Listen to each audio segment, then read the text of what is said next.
Let us therefore have a look onto the tech trees. So what kind of changes do we have and overall statistics for the gods and bonuses and everything along those lines. So infantry heroes, same. Starting with 10 favor. Originally it's, isn't it 20? I think it is, right? 20% faster seems to be same-ish. Myth unit on the less population. No, that's obviously not... This is considering how much population limit you have in the game. This is a bit of a weird upgrade or bonus. Because it's gonna be practically helpful only in the very early minutes. Where you're gonna be able to avoid building, like, maybe Lvanda's house. So this is just like... very strange, useless thing, frankly. Hoplite is moving 15% faster. That is a very interesting one. Now, as I mentioned, I'm not really liking the proliferation of the speed bonuses because speed is really quite easy thing to break the game. We all know Oranos, right? And if you're gonna be moving 15% faster, for example. No. Not like Hoplites are extremely quick at the start, but it is still interesting number. What is the base? Barracks, there is the Hoplite. Oh, you can't even click into him here to get some extra information. Oh, come on, what kind of tech tree is that?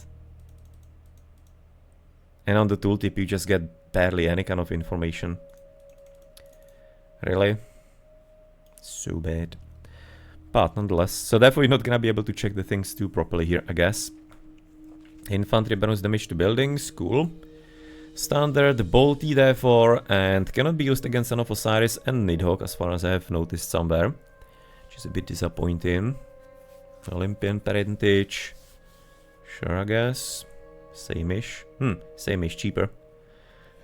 It's 200 foot if I'm not mistaken in the original.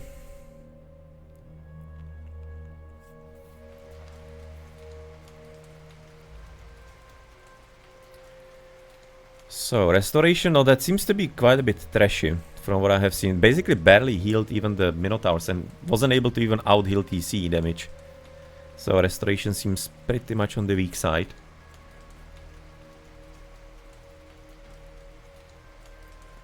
Minotaurs, well, the cost switch into gold is a bit of a mystery to me why.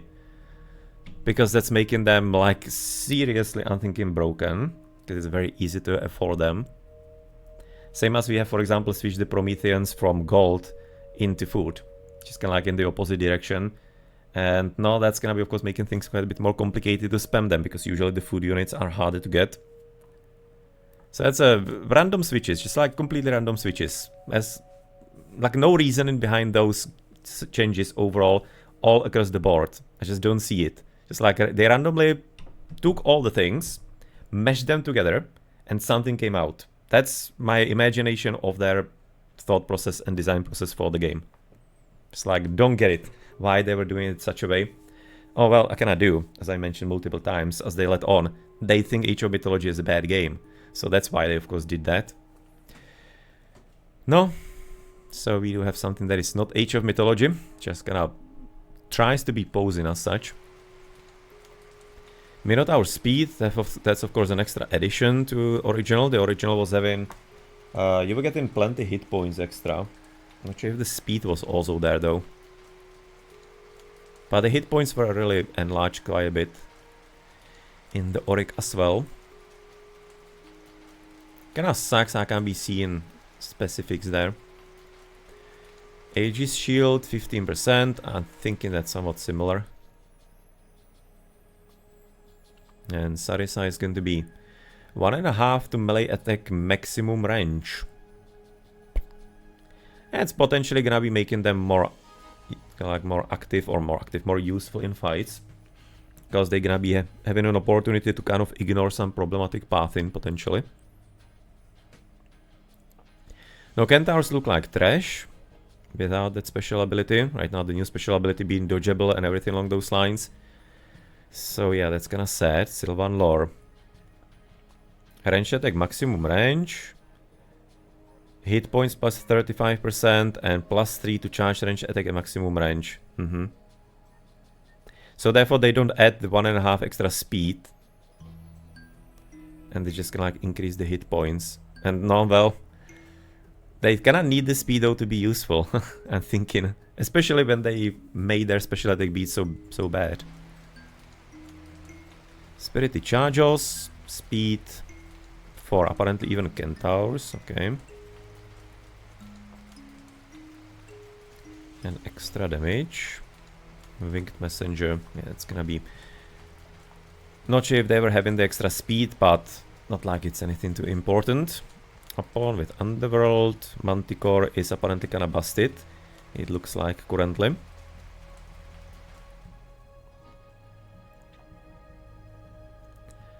As they probably a bit overtune this the normal like the splash attack.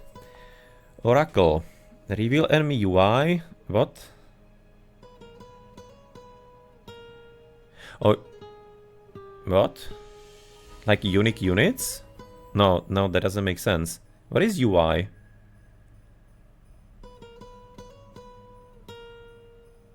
That's not gonna be like user interface, right?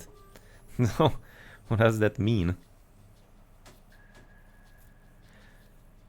And allows you to see what enemy buildings are. Oh, aha, this way, so it is UI. Allows you to see what enemy buildings are trained in researching when you select them. I wonder if that works even through the fog of war then. Well, like theoretically it should, right? Because if you are gonna be the Oracle, then I cannot see it kind of unnecessary to be having any kind of line of sight on it. No, that's actually somewhat... That's actually really good. That's very good. Especially since it's basically for free. 75 votes, 10 favor.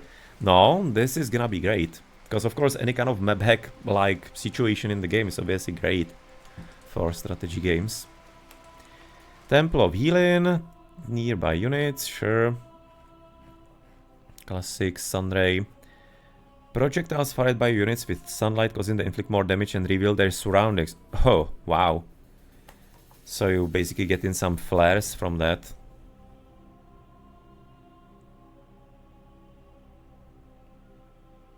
I wonder what's kind of like the area there for.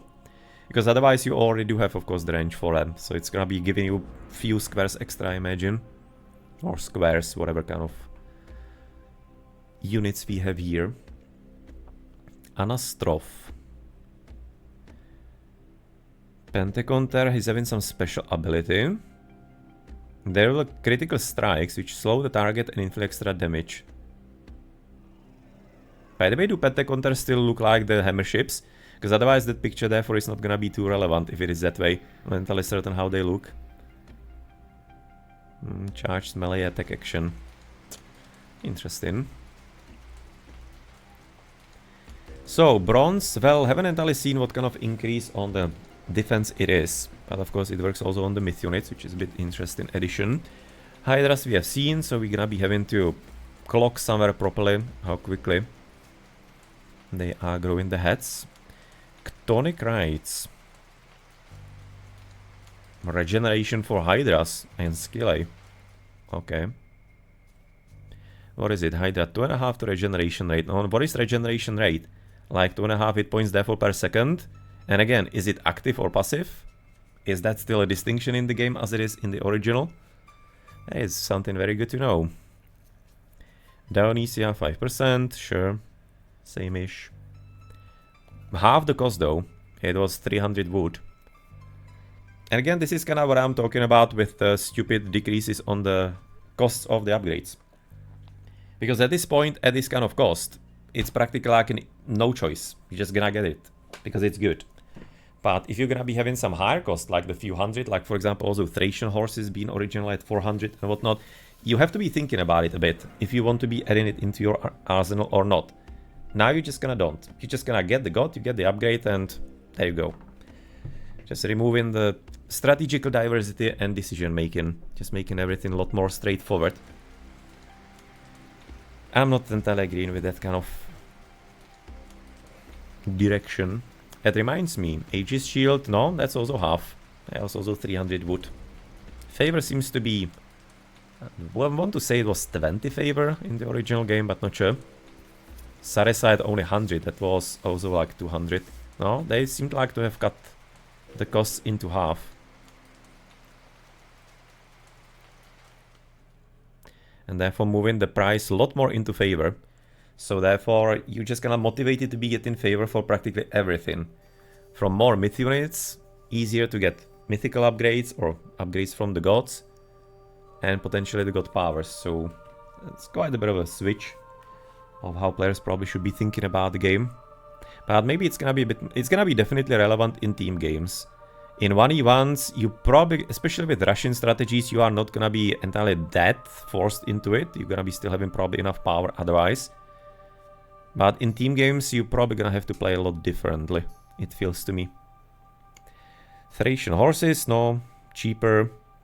Regenerating hit points for cavalry when they attack enemy units. Wow, come on, we're just getting into those stupid gimmicks, really? That's almost like in Diablo 4. Just like you're gonna be dealing extra damage if the opponent is like 5 meters from you and he is elite and it's a night time. That kind of like affixes. Can't say I'm a friend of that. 20% increased damage of damage from all actions towards unit regenerate hit points. And is that damage dealt? Or is that damage like basic? So therefore if armor applies or not. Because if it's gonna be after all is counted, then you might want to be actually carefully choosing what the horses are gonna be attacking for the proper regeneration effect. No interesting upgrade. Straight better hit points from the original game, therefore gone. Mr. Hephaestus. Not sure if the plant is still the same on the villages. On the original it's like 3 villages per each resource. Colossus, not sure. Can apparently still heal itself, so that's good. Hand of Talos, extra HP, and vulnerability to hack attacks minus 20%.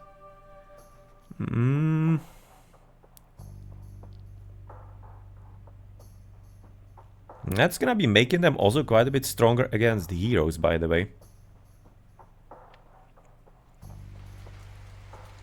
Forge of Olympus. That's very cheap. Oh wow. 60% decrease, which I think it might be the same as it is now on the balance patch, isn't it? In the original game we used to be like 75 if I'm not mistaken. But that's very cheap. The 20 favor especially is incredibly cheap, and the 5-second research time, like, why? Like, research time has been one of the things to actually really nerf it in a good way, because the problem with the Forge of Olympus originally was that you simply could be getting it way too easier and way too quick. So therefore one of the fixes to it is that you delay that power spike by making it longer to research. For example, in one of the previous patches, it used to be like, I think in even minute and a half, like really long. I think it was like unnerved back a bit. But nonetheless, the 5 seconds is...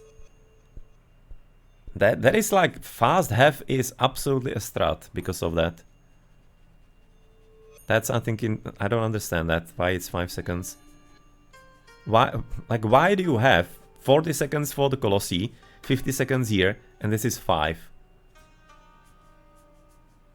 And this is 40, that has to be back.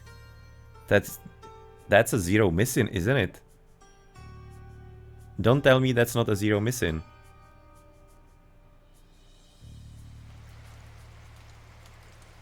Yeah, that's absolutely 0 missing there. Considering the other upgrades here. If you're not gonna be seeing some 5 seconds elsewhere, then I'm refusing to believe this is not a bug. And it's not supposed to be 50 seconds. This is just like completely crazy. No, nonetheless. How about maybe the tooltips not going off the screen? That would be also useful. Olympian weapons. Attack of Hetero. Okay, so that's...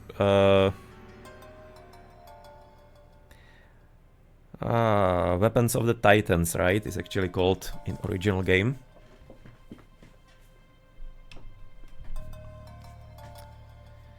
Melee damage, Myrmidon, Hetero, Gastraphetes, So that actually all... Yeah, that renames are gonna be a bit funny. I'm thinking they should be more correct the way they are here. Like the Hippeus and Castrafeteros.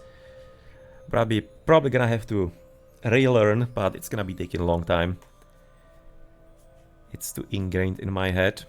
And Hetairois add extra damage into...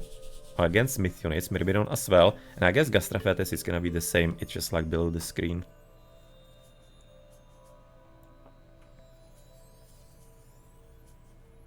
No, that's gonna...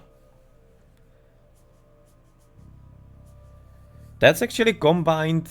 wow, that's gonna be combined actually Beast Slayer and Weapon of the Titans, right? Because Beast Slayer is the one who gives the special unit bonus against Myth units. No, yeah, that's actually combined into one upgrade, okay.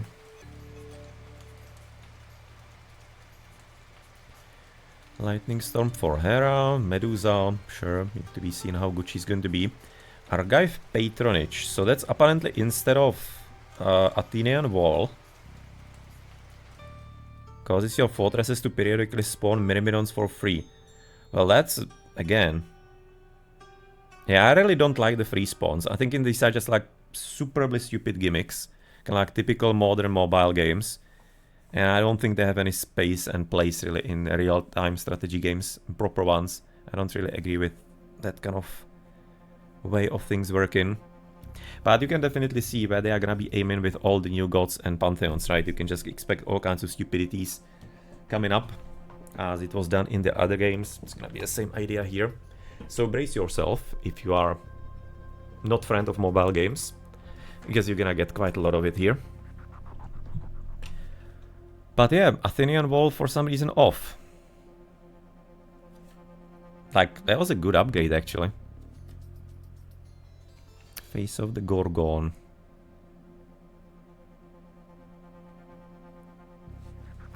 I'm kind of thinking that the Medusa should have been also renamed into Gorgon. That's something that has been posted, and it's true, because the myth is that the Gorgon is the woman, snake woman with snake hair and whatnot. Medusa is a specific Gorgon, like the first one maybe, the one cursed by Athena. So I'm thinking that this should have been maybe turned over, like having therefore Gorgon as the Medusae, and this maybe face of Medusa, or I don't know, something like that, being probably here. It would have been, in my opinion, better.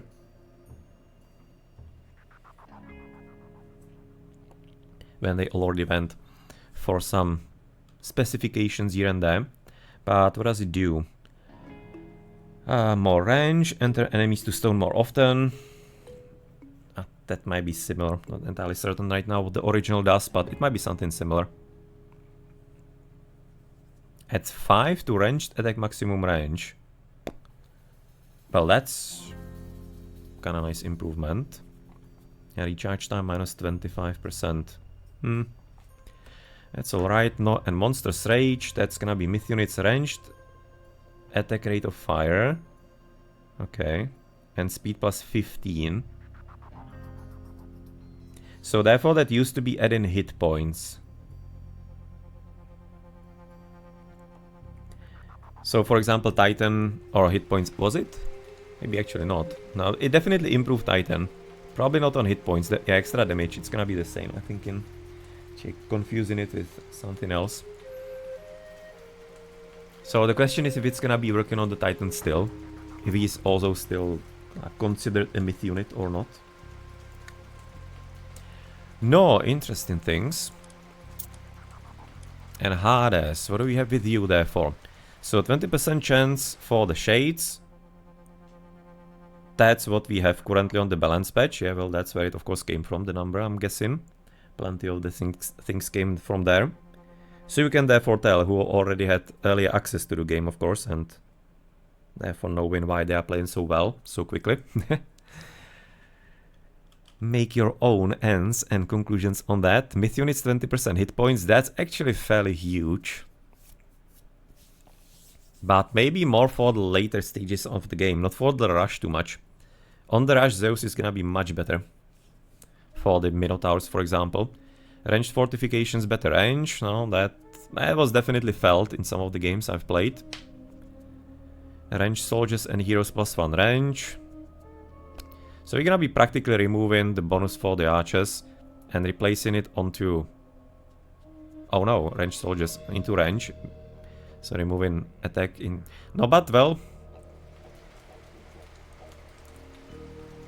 Oh, that's gonna meaning you actually gonna be kinda bad with the archers in classical. So you want to be practically fast heroic in with Hades. Because you want to be having the advantage of the ballistics on the archers and the extra range. That's where the synergy begins. So therefore Hades... No, I think Hades wants to be getting heroic a bit faster because of this.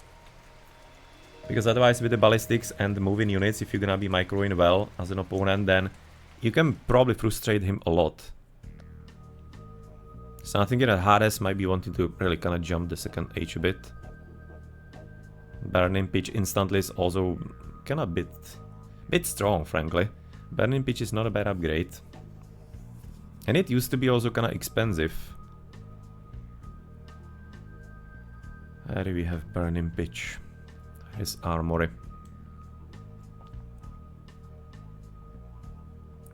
It's a bow of horror. Oh, there.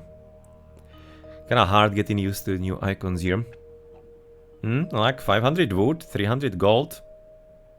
It's actually a pretty nice saving. For the Hades. No, and other gods, so therefore Ares. So, Pestilence at this point has been changed significantly, and therefore prevents firing projectiles from buildings. Yeah, that's gonna be definitely for team games. If you're gonna be playing with somebody like Norse, for example, then you're gonna be Pestilence in the enemy buildings and just destroy the base without opposition. Though, I think it's gonna be also having some reduced timer, right? Most probably. Slows unit production, not stops it completely. I'm kinda thinking that the mechanism, how it was in the original, was also interesting in its own. So, don't see any kind of reason why it should be changed. I'm really thinking that it feels to me that a lot of things at this point are that they looked at them. Maybe they got some weird feedback from some really uninspired or uninformed people. And they just kinda thought, hey, this upgrade is not played. This special bonus is not used as much.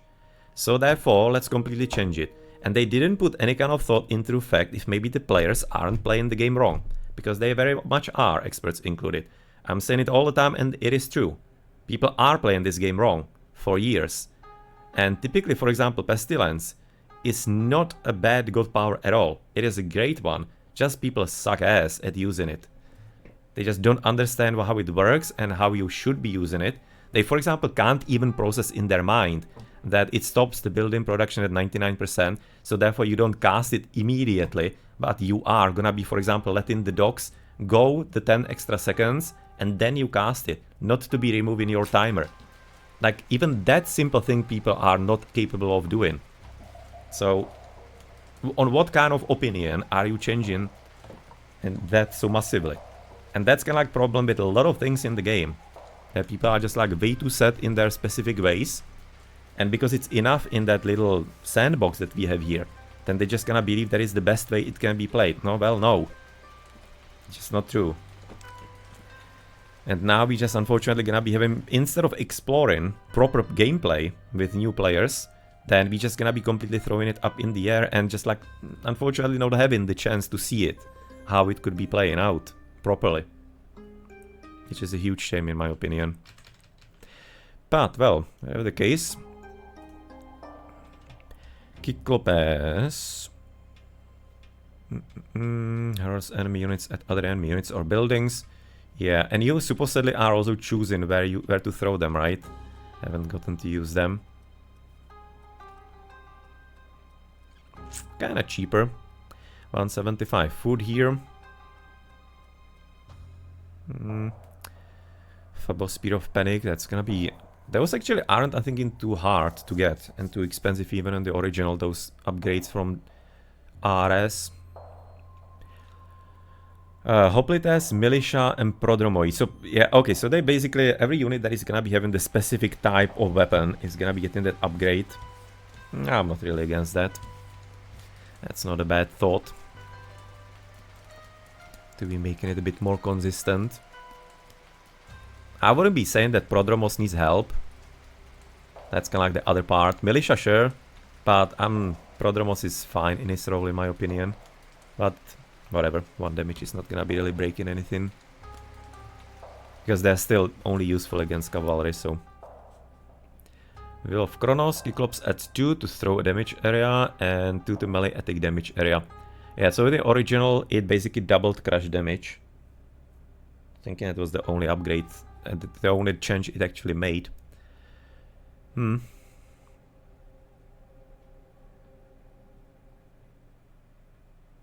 So therefore making the special attack a bit more useful against groups of units, I guess. That's gonna be kind of like the supposed play with them. Enyo's Bow of Horror, fly incredibly quickly and inflict more damage. This is actually really good. Based on the mechanism change of... Based on the change of the ballistics and how it works. So basically you can dodge it if you're gonna be moving around, as opposed to the original, which was having practically randomized hits on the precision.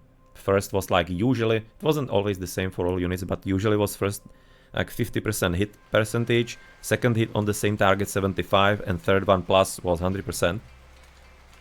So this is completely out the window, it seems like. But this is actually making Enyo's Bow of Horror really good, because it's practically like pre-ballistics upgrade.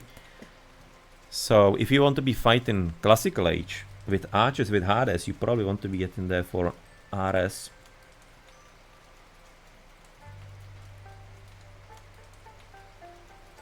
Just because of this thing.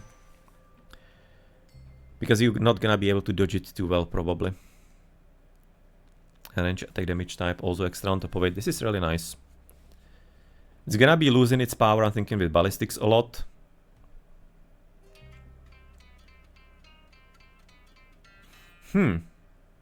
No, but does it change recharge time, for example, for the unit as well? Probably not, right? It's just gonna be hitting quickly, but then the reload time is gonna be the same, I guess. If it was changing also reload time, no, yeah, that would be busted, so yeah, that's not gonna be doing that.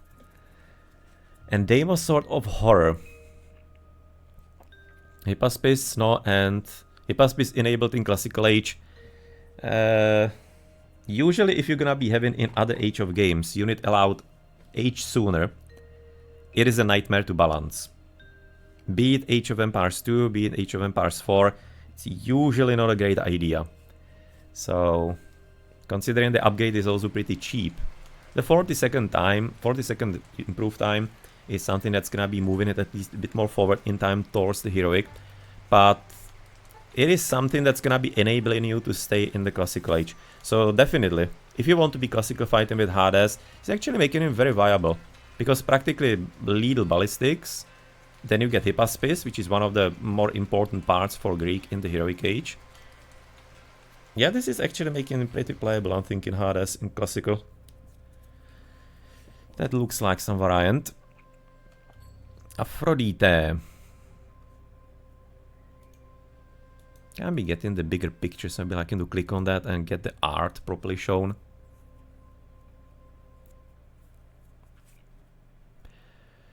But piggies on the curse. Bidonzi and Ali. Several. Like, what is the purpose of actually being so vague here? I mean, I kind of thought we moved past that. Why just not say the range of the units? If it's like, again, what is it, 4 to 9 in the original? Based on hit points. Why not just gonna provide that information? I'm just gonna leave it this way. Not like casuals are gonna be minding at all. They're just not gonna be reading it anyway. Whatever is gonna be there. Nemean Lion. So, yeah, the stun is... Again, why is it not saying that there is a stun from the roar? And it's now saying it's only damage to enemies. That stun is something that has the potential to be kind of busted, same as with Shockwave, of course. Golden apples, produce favor from temples faster. Basically putting you into Zeus territory. If you're gonna be wanting for the late game, which is something that could be useful. Divine Blood. Villager speed plus 20%, that's of course quite nice. Carry capacity extra. Work rate for... Huh. Why does it have actually 2 work rates for town center and building? So that therefore that suggests there's a different... There's a different therefore build rate between town centers and buildings for the villages. Or maybe even some different units, or whatever. Different units, maybe citizens or whatnot. Yeah, it seems to be signaling there's some kind of difference. Roar of Ortus, Nemean Rexes have a greater effect. Yeah. At least that's somewhat expensive. 300 food. That's not like an insta effort. Otherwise 250 gold cost seems to be slightly, not cheap, slightly cheaper. Are they 300 gold in original? Not sure. And Argonauts. Powerful heroic ship. Basically moved over from Poseidon into the minor god. Interesting choice. Not entirely certain why, but... I'm kind of actually more curious about the proliferation of the myth units, that you get them with any kind of minor god. Why this isn't actually a general ability for the Greeks? I mean, like, they're having their own myth units, so I guess maybe that's gonna be logic there. But this kind of move is just like so random. From Posse. Whatever. Hephaestus we saw. Artemis is going to be having Earthquake. Haven't entirely seen it, how powerful it is. Chimera. Tough to say, haven't seen her work yet.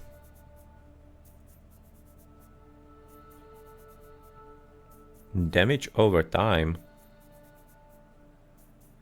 Have more attack, special ability attack, and deal damage over time.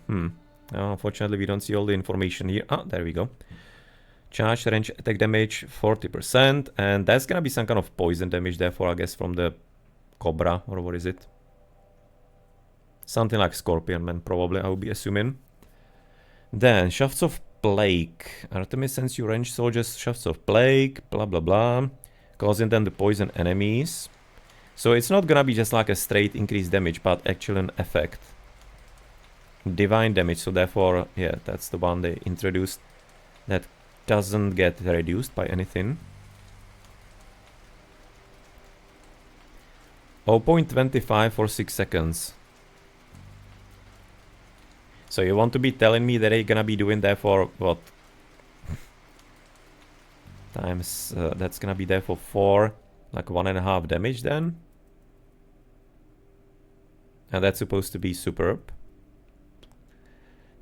Colby not necessarily all that convinced that's gonna be enough. It's an interesting extra damage in the numbers. On the higher pop limits probably, but feels maybe a bit undertuned.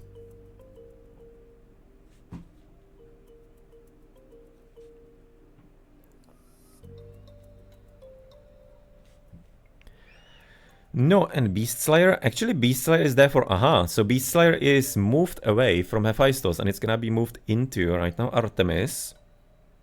Oh, heroes against, and it's actually heroes against myth units.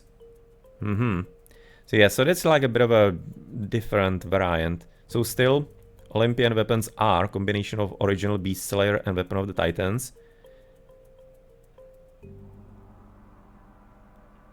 And right now Beast Slayer is gonna be also just giving extra damage to heroes.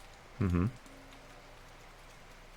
I'm kind of having a bit of a feeling that maybe this is something that's gonna be needed for all the Greek actually heroes, or all the Greek players, not just if you have Artemis. Sentinels, you're getting like 4 of them, right? Didn't entirely see it properly. Vaults of Erebus, steady endless income of gold. Not sure if it's the same or not, don't entirely remember. No, and for the Posse, so what do we have there for? Militia spawn, sure. Caravans, speed, extra. No, so therefore you're going to be having caravans are... how much? Okay, we actually can't hear. They are like 4 speed maybe. Coinage is gonna be 20%, right? Yeah. So that's basically like 10% increased speed.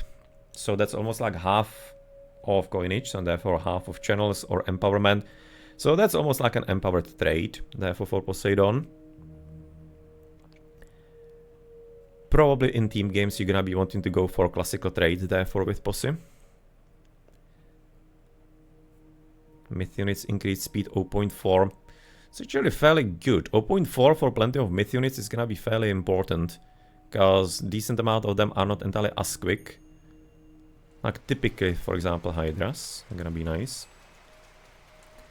Cavalry in there.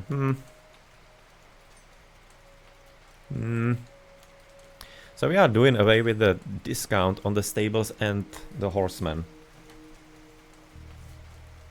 So basically I'm completely changing that. Again, I'm not really happy about the speed increases, because they are usually the hardest to balance and are creating the biggest problems in the game. So I'm not really happy that they have embraced them so much. Free hippocampus, sure. Oh, me like hippies with... Actually 0.4 is fairly decent for them as well as an addition on the speed.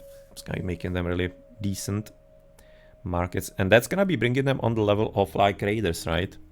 Because hippie is having, what, 5 speed? No, 5.5. 5.5 is having as a speed. And raiders are 6. Oh, I'm not gonna be seeing it here, so... So that's gonna be 5.5, so it's gonna be 5.9 unless they were changed. So practically the same as raiders and being quite a bit stronger.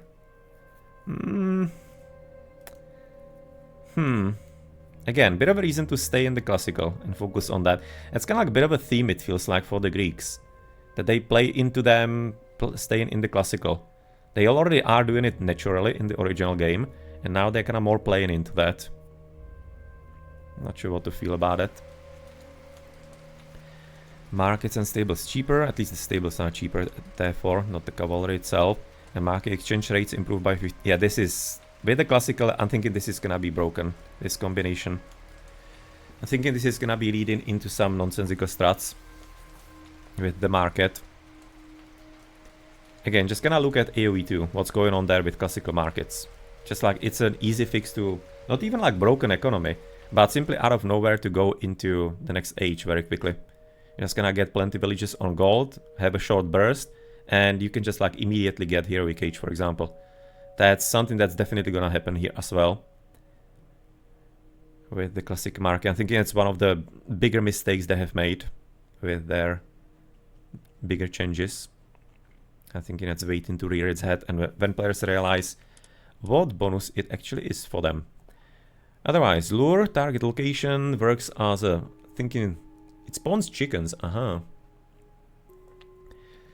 So it's not going to be idle if you're gonna be having low hunt map. Summons more food in later ages and eventually crumbles afterwards.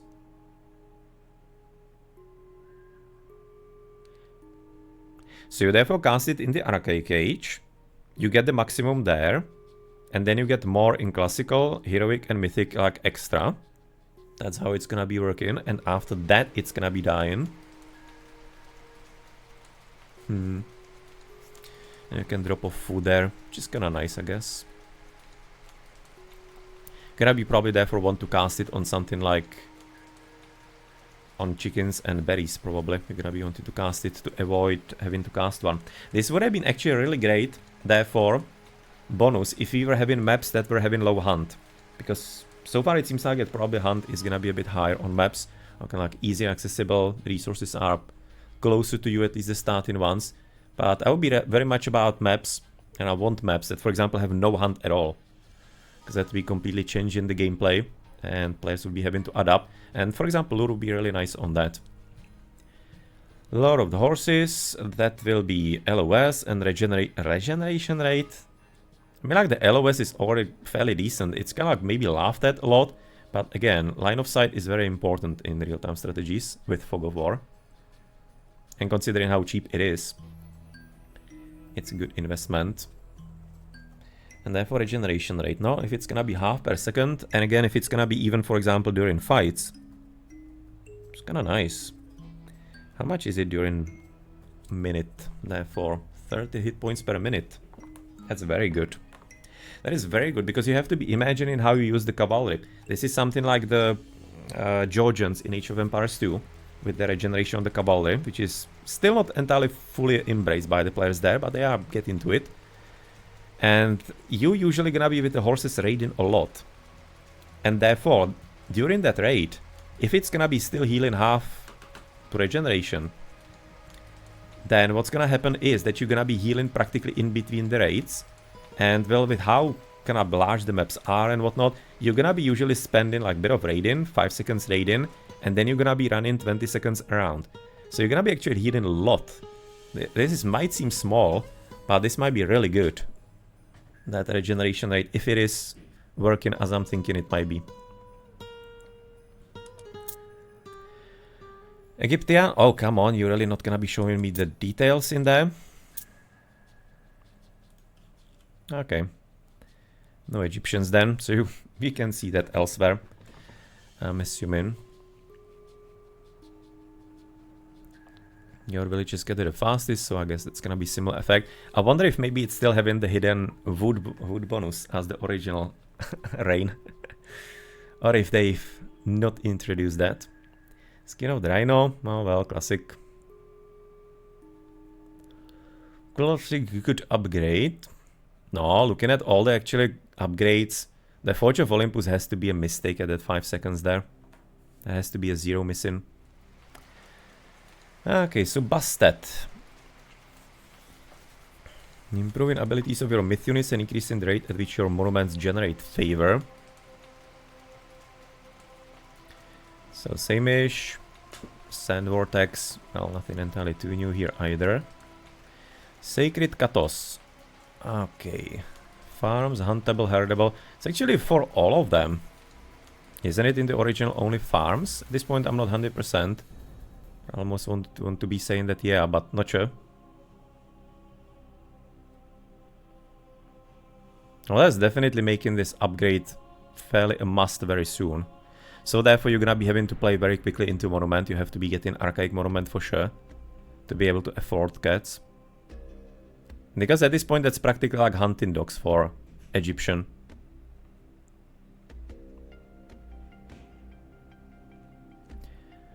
Also, Webfavet, 10%, 5 to chop attack damage bonus against 3. Okay, so you can just kind of chop them faster. That's like an upgrade in Age of Empires 4. What is it? Forestry, I think it's called. That allows you to cut down forest faster, which seems small, but in the long term it actually does add up, the seconds. And Cryosphinxos, hit points and some extra damage. Same as right now for the Hierarcho one. Thinking that's how it usually, or how it approximately is. Mr. Ptach, Shifting Sands. Target your own or allied units and then target the location where you wish to teleport them. Thinking it doesn't work on enemy villages, right? As well. As it is on the balance patch. I'm not entirely certain about the details on that. But there is some kind of limitation. Or is it just like not working at enemy units at all? Based on the wording, actually it's not working on them at all. I guess that's a bit of a shame. Removing some tactical option in the early defense, possibly. Magical Cobra. Scalloped Axe. Melee attack damage plus 15%. Like all types. Are they like having more types of damage? Axeman.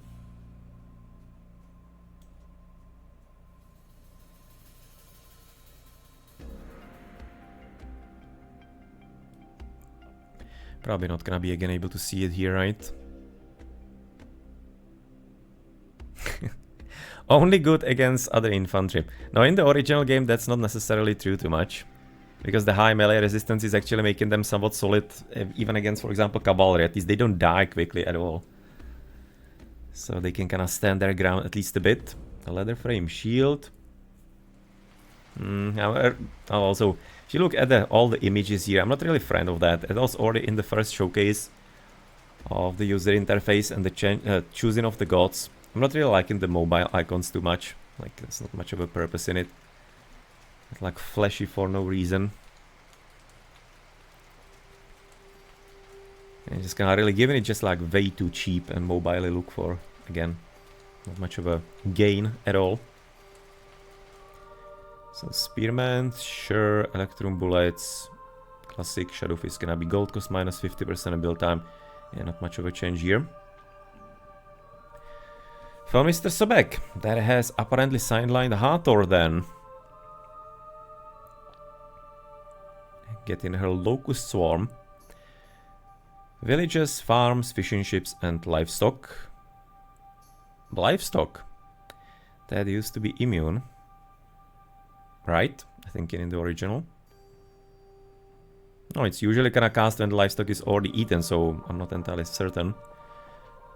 But almost would be wanted to say that. Rock, well, transport, cannot attack. But of course, at this point they have the landing animation, which was already something they wanted to do originally, but they just couldn't make it work with the technology back then. Pet Suchos into Crocodilopolis and into Petsobek, so it is that way. Petsuchos originally, Petsobek is gonna be the upgrade instead of Petsuchosra. It's just kind of uninspired name, let's be frank about it. And still not entirely certain about the damage for him, because those numbers in the previous the releases were all kinds of weird, so I'm still kind of looking forward if it's performing decently or not. Sun-dried Mudbreak. Minus 15% gold cost, huh. The build time as well. Wait, what? It's adding 25% to building of Titan Gate and towers?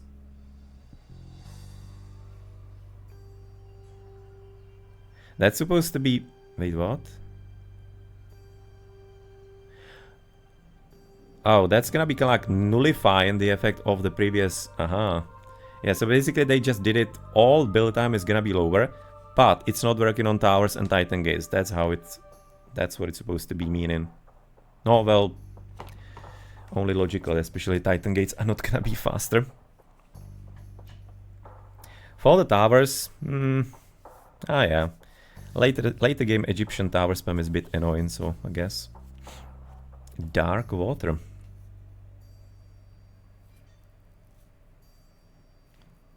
Really? Does that mean that camel caravans are also getting regeneration there for then? Not like it matters too much for them, but still. Regeneration. I'm still having the huge question if there is an active and passive healing. I don't know if that has been already explored or not, because that's making a major difference in all these numbers. Plus 10 hit points. Caravan. Oh yeah, Caravan is gonna be also regenerating apparently. Also getting extra HP. Oh, making the Caravans slightly harder to raid. Interesting again. Sea Snake near enemy ships that your cabinets are attacking. Huh. Sets ability recharge time to 500. Wait, what? That's not gonna be 500 seconds, right? That would be way too stupid. And recharge time to damage.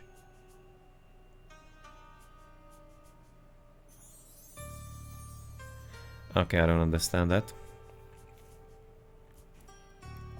That's gonna be some kind of way to implement the just like periodical spawning of it, I guess. But it's a charge spawn action. Oh well. If it will be there for 500 seconds, that would be kind of not entirely useful. Unless, of course, the snakes would be really good. Not sure if somebody has already used that. Nuan Sekhmet, our lion goddess. So, Citadel, that's supposedly giving a bit more hit points, right? Or is it? No, Fortified TC is giving like 5 extra hit points, or hit points, population space. Whereas for Sekhmetos, I'm hoping Citadel is gonna be also a bit more powerful. 10 hit points, or hit points. Population slots are not entirely something to break your back about. Bone bow plus 4 range. That's either similar, or maybe it was 2 in the original, not sure. Maybe it's 4 still. But yeah, if you're gonna be definitely needing ballistics with that, because otherwise you're just gonna be making your Chariot archers probably really bad at hitting absolutely anything. Because it's already a bit of a problem in the original game with how the precision works there. Even in that system. Shooting at the highest ranges of the game. Slings of the Sun. Ranged attack damage bonus against infantry. Sure. Crimson Linen. Myth units, 20% extra damage from all action towards unit regenerate... What? 20% of damage from all actions towards unit regenerates hit points. Okay, so regeneration for the myth units.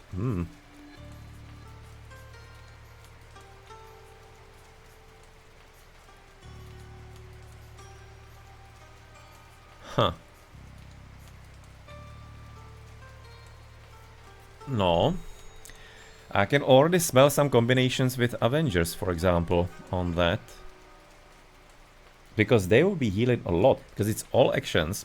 So imagine the special attack from the Avenger, if it's still the Whirlwind, I think it is, right? So he's just gonna be like instantly healing from that. If he's gonna be doing it, for example, in between arches or villages. That seems kinda busted.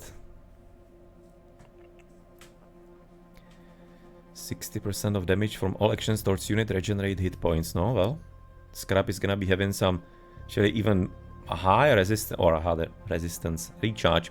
But I'm thinking for the Scrap it's gonna be kind of useless. But for the other myth units it might not be at all. Even maybe Sphinxes actually are gonna be kind of useful from that. No, and otherwise Red Linen was of course for improving the range of catapults, wasn't it? Right now we are getting just the force of the west wind. Catapult enabled. No, that's not entirely something I'm liking too much. Having catapult H earlier for the Aegis, that is having some cancerous potential there. In specific situations. At the same time, at least Egyptians are usually civilization that does tend to be getting fairly comfortable into mythics, so it might not be as much of a problem. But it might be helping them from some kind of tough moments if they get stuck in heroic a bit too long. You can say no siege weapons, and myth units even getting extra crash damage as well. No, and for Mr. Osiris, the six-fingered one. Yeah, well, Son of Osiris, Mummy, Undead Pharaohs that can curse enemy units, converting them into minions if they fall. Okay, so it's not an insta-killer anymore. Well, I guess I understand why they did it, but in the end it's a bit of a shame, I guess, as those insta-kills were quite a nice showing of skill, if you would be able to control that properly. But currently when you can turn them off, I guess maybe it would be a bit too powerful. And it will be of course counterplay in the myth unit galore that they want to be having as a design of the game, so somewhat makes sense.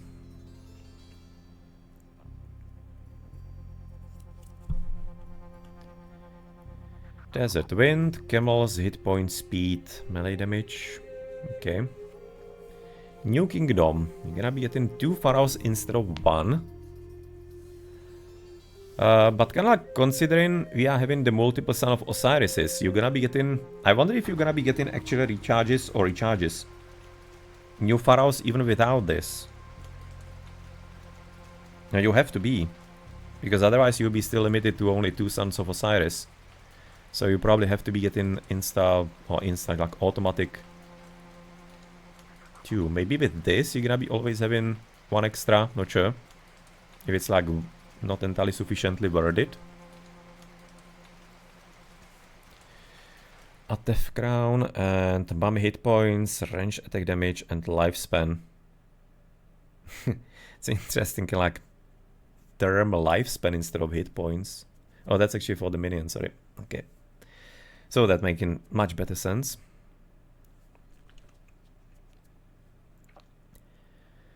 No, and Mr. Horus with his tornado behind him.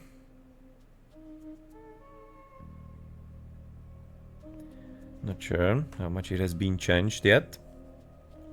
Multiple enemies at once and good against human soldiers. Okay, so that probably therefore means you're gonna be having area of effect even just like a basic one. So therefore that's even making them better. Unless they have lowered like their attacks than they already are. No, and combined with the regeneration, this might be actually a fairly stupid combo between those two.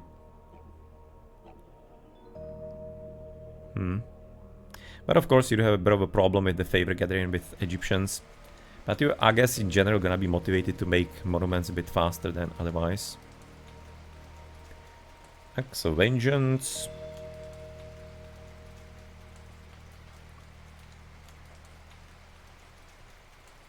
2 to melee damage against buildings.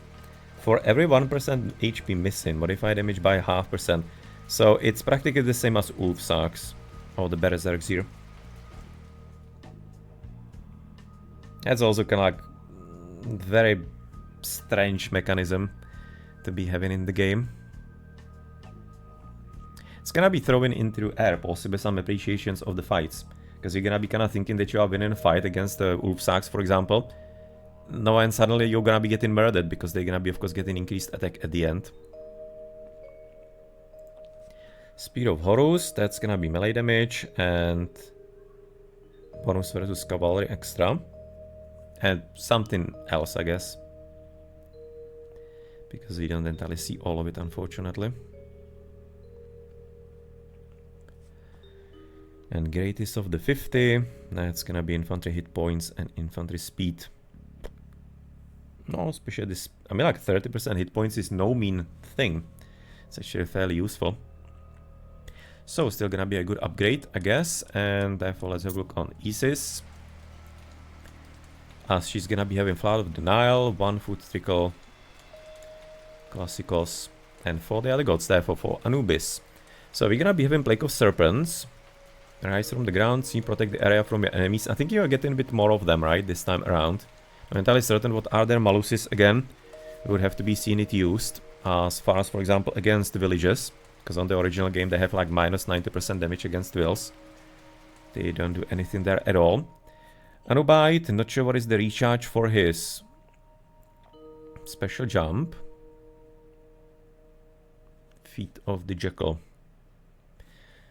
40% HP, nice. Melee attack damage, that's gonna be also on the special therefore. 3 to jump attack maximum range.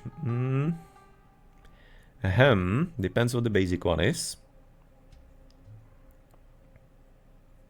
And jump attack work rate, so you're gonna be even getting... So, wait, what? So you're getting actually better melee damage overall. And on top of it, you're gonna be getting the special attack bonus. Huh. Or what is like the work rate here? Yeah, I'm not sure what the work rate actually means here.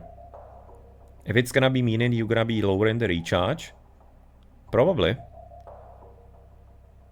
Yeah, that has to be the recharge, probably. It's gonna be faster. Kind of weird how it's actually different, apparently against different types of units. It's gonna have to do, I'm imagining, with some different upgrades that need a specialization. Serpent Spear.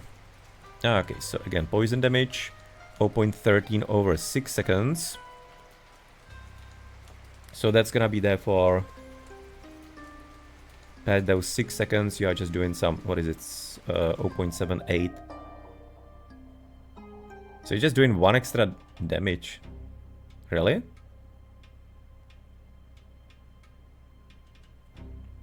That again seems kind of underwhelming a bit. Unless I'm not entirely understanding how the divine damage works. But it just should be damage that ignores all the armor. So it's like a straight damage. Like a magic damage from other games. Yeah, that kind of seems not entirely as much important, frankly. But that has to be something else there. Because otherwise, you just literally increase in damage of the spearman by 1.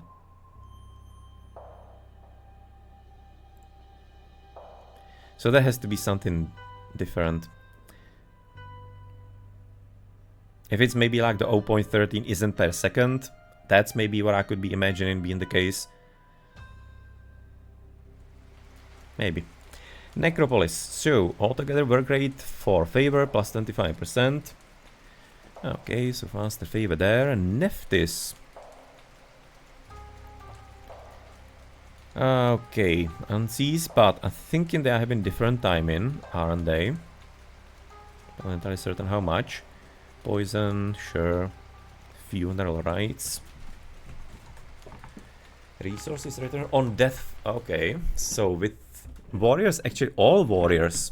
So at this point it's not an upgrade for the priest, but rather for all units. And once they die, they're gonna be actually given 5 gold. And priests are gonna be not the same. So practically like something that you want to be, that wants to be maybe motivating you to play barracks units a lot more. And at that point you might be actually getting some decent order increase on the gold. 5 per death.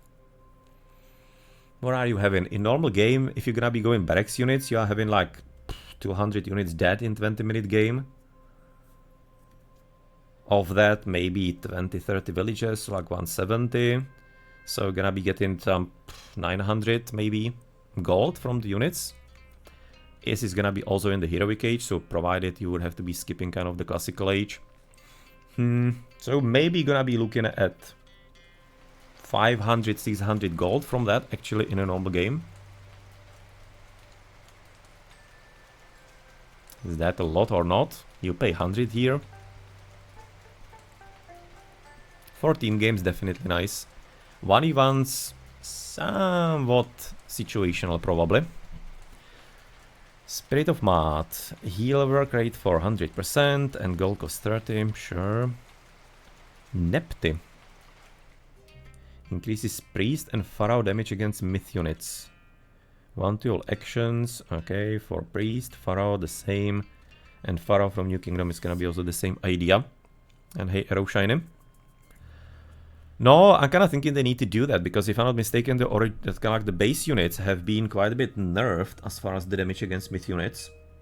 They were, when we were doing the comparisons some weeks back, then definitely were low numbers. Not sure if that was changed since then.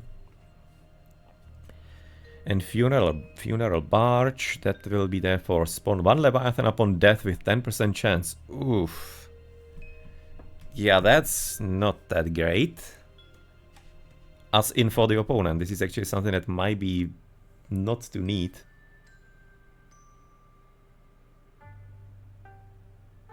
No. Getting a random Leviathan. I mean, like, if you're gonna be having some bigger fights in team games, that's like 20 boats you have in the fight. And you're usually gonna be losing like 70 is gonna be like the population limit on them. You would, of course, have to be getting into heroic. That's a bit of a problem there. You have to fast heroic probably into it. And your teammates would have to cover, so the usefulness is somewhat sketchy, I think. Probably not entirely as good as maybe it seems at first.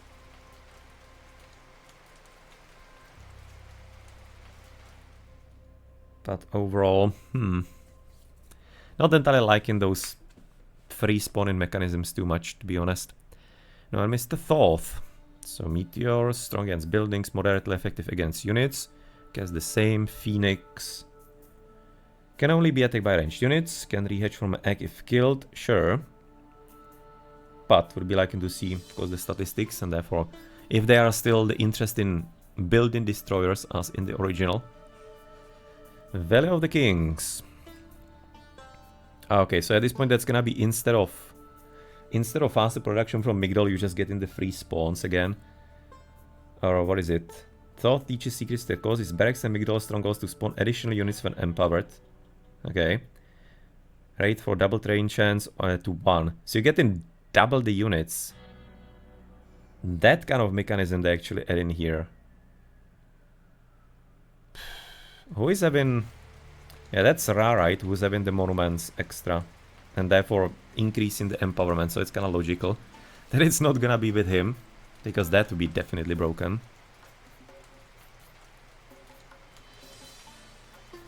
Oh, I mean, like, getting extra elephants for free, that seems kinda good. 500 gold, at least it's kinda costly. No, but for the late game, it's actually something that might be really powerful, because you're gonna be able to save a lot of villages. This one has a potential. Book of Thoth. That's gonna be still gather 8 now for everything. Yeah, that's gonna be standard. Tusks of Apedemak. That will be also classic. Cheaper. And also right about now higher damage for the Elephantinos. No, and for Setash, he's just gonna be having the special ability, of course, Clairvoyance, which is a new one. Makes additional charges of the Vision God power be cast with no favor cost and be granted more quickly. Okay. 50% decrease. So I guess you're gonna be getting vision every... What is it? 2 minutes maybe? Minute? and a half. I'm not entirely certain was the recharge for the first one. It's kinda quick.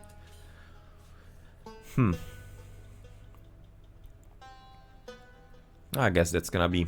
It's definitely useful, but it doesn't feel like it should be broken. Yeah, probably not. It's probably gonna be alright. By the way, what are there for the bonuses for the Egyptians? Is Wikipedia or Wikipedia already having that? So that at least I'm gonna be having some overall view here of that as well. Since unfortunately they're not showing it to us.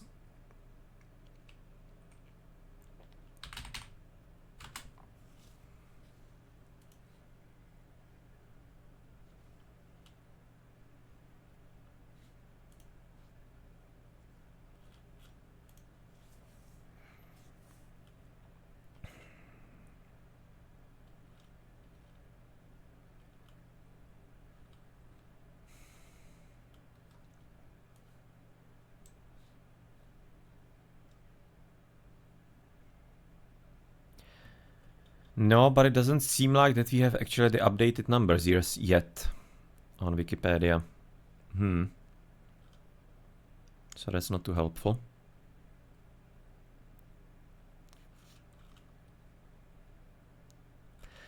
Not entirely certain where to therefore get it, that information.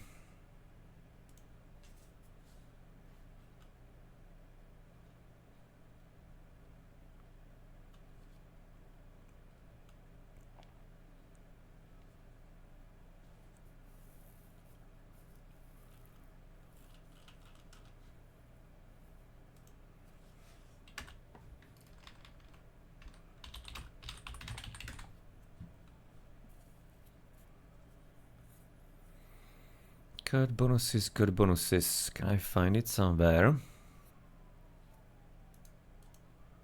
Major bonuses from Retold beta. Right, that's good.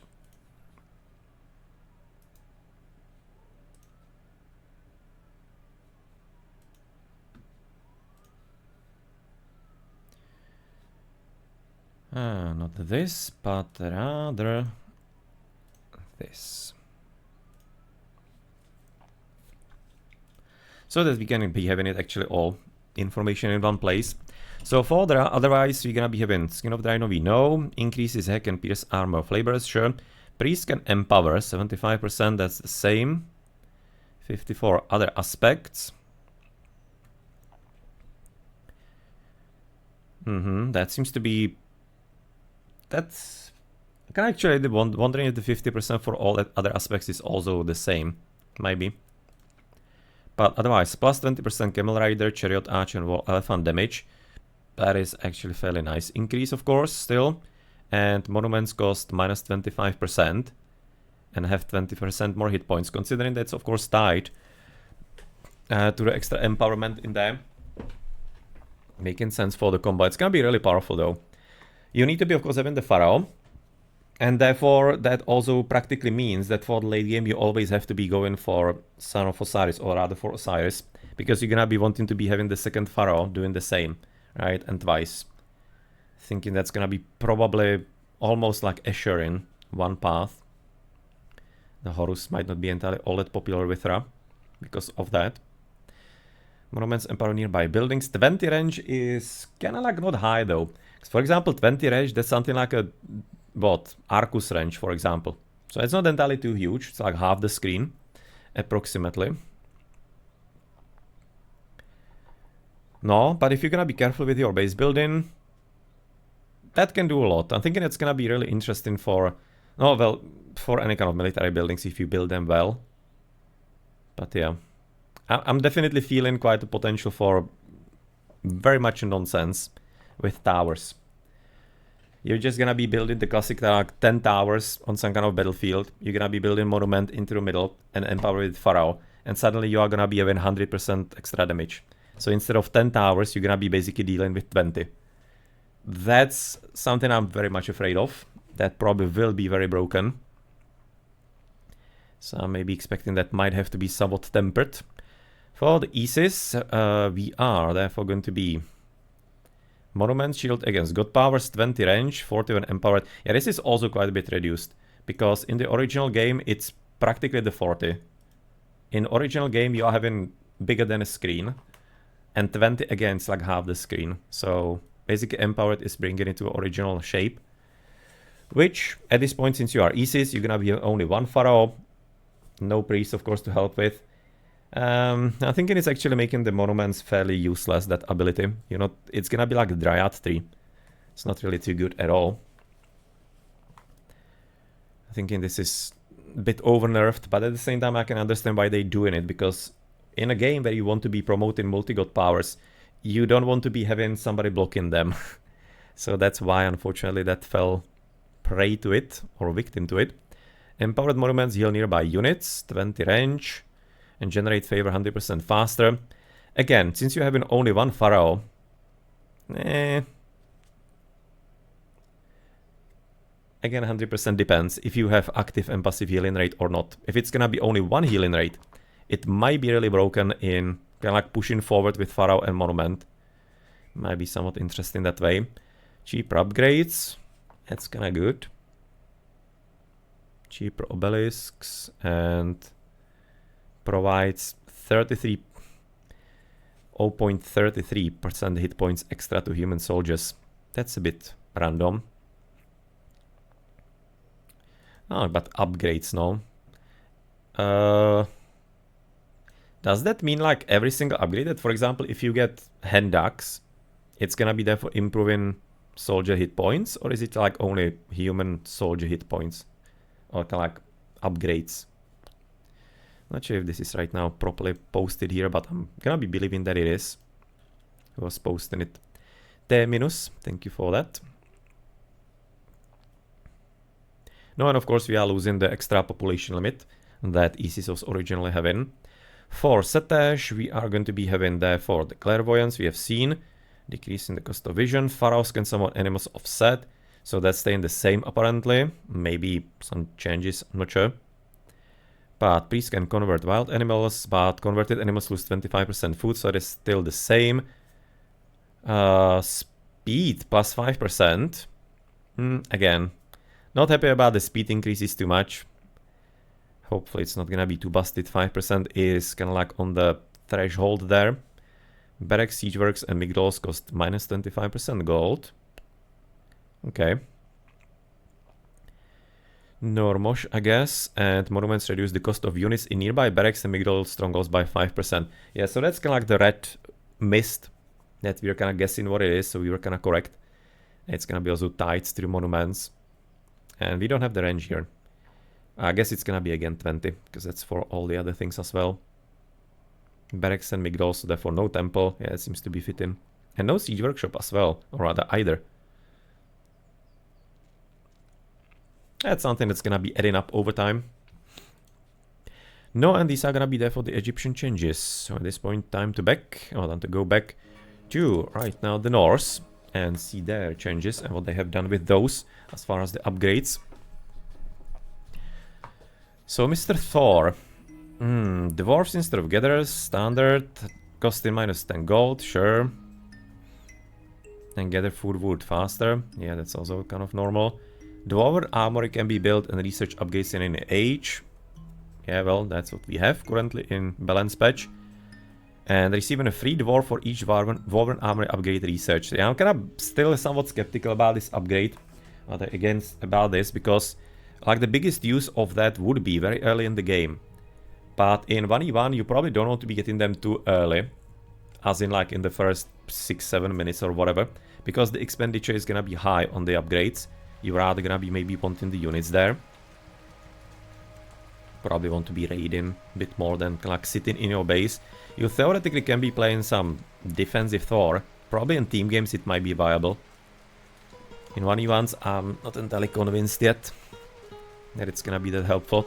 Because once you start getting the free dwarfs somewhere at 10 minutes plus, it just like really doesn't matter. It's not gonna be making enough of a difference at that point. Because not like you're gonna be getting all 9 of them suddenly. Can research 3 extra dwarven armory upgrades. Yeah, that's the classic 3. No, and what do we have there for? Gold mine, of course. Gathered faster if used in later ages. I'm really thinking at this point you're just gonna have to be casting it at the start. It's like no reason at this point not to be doing it, since you're gonna be having multicasts. As there have been some players who were playing without the standard build order with the dwarves at the beginning on the starting gold mine from the Thor. But now I don't think there's any kind of reason to do it. Hammer of Thunder. Here's melee damage. And more favor by 100%. Huh. Interesting again. Forcing Thor into Heresers. No, at the same time you're gonna be forced into them anyway. Oh, I mean, like, are you? Because this is only Heresers, so this is not taking into consideration the Gothy. No, but in Classical you're probably gonna want that, because if you're gonna be Classical fighting, Myth units will be there a bit. Not sure. Thinking this is a bit weird upgrade, maybe slightly. So, Mistress Freya. Forest Fire. Probably gonna be somewhat similar still. Even though it looked like that it's a lot more powerful. In some of the commentaries that I have seen. Valkyrie, sure. Disablot. So I guess maybe different name for Aurora Borealis therefore. Heal work rate and melee attack damage. Yeah, that seems to be fitting. Thundering Hoofs. Sure. Classic. And Sesrumnir. What is that? Hit points for the heroes. That's good. It's actually very good. Considering it's also pretty cheap. That is a nice upgrade. And Mr. Forseti, he's gonna be having the healing spring, create a spring, blah blah blah. Cannot be destroyed, but can be taken over by enemy forces. Classic. No, and we have seen a troll. He's gonna be at this point having the different special ability. Instead of the healing per damage, he's gonna be getting that stone throw apparently. Hall of Thanes, 5% speed on true heroes, and infantry is gonna be actually benefiting from that also. Interesting again. 10% increased speed, no. And considering it's also half cost, by the way. 150 wood instead of 300, and also the favor is pretty cheap. Yeah, this is gonna be definitely a must upgrade. And no, that's making Forseti actually very interesting just because of that. Because again, Oranos is good just because he's having such a good speed increase in the original. So this is something that might be very similar in effect. Dwarven breastplate. That looks like an elven breastplate actually. From somewhere like Lord of the Rings. Making them more resistant to hack attacks such as swords, herdman, vulnerability 20%. It's kinda nice upgrade. Not too expensive. And cave troll instead of hammer troll. Stronger special attack, plus 100% damage and also area of damage. Okay, Skadi is looking a bit weird, like a... almost like a... how's it called? White Walker from Game of Thrones.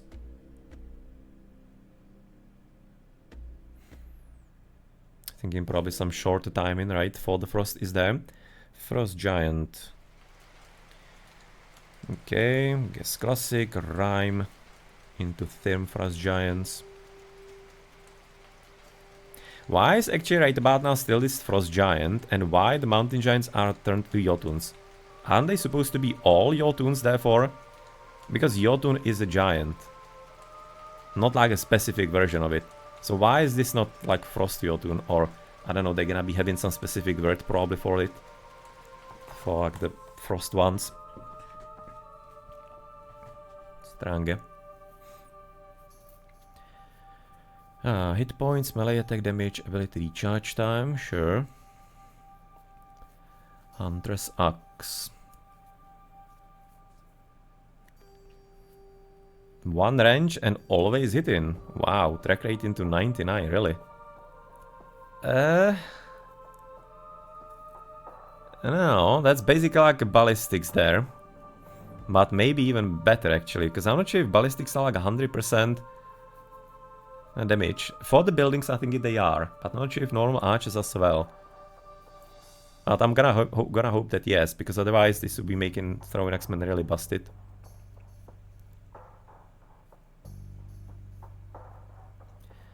Winter harvest, yeah, classic Arctic winds.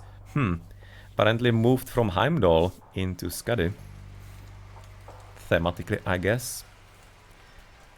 But nonetheless, it was an upgrade that was barely gotten in Classical Age, so not sure what are the chances in Heroic Age of that. Otherwise, the cost seems to be practically the same.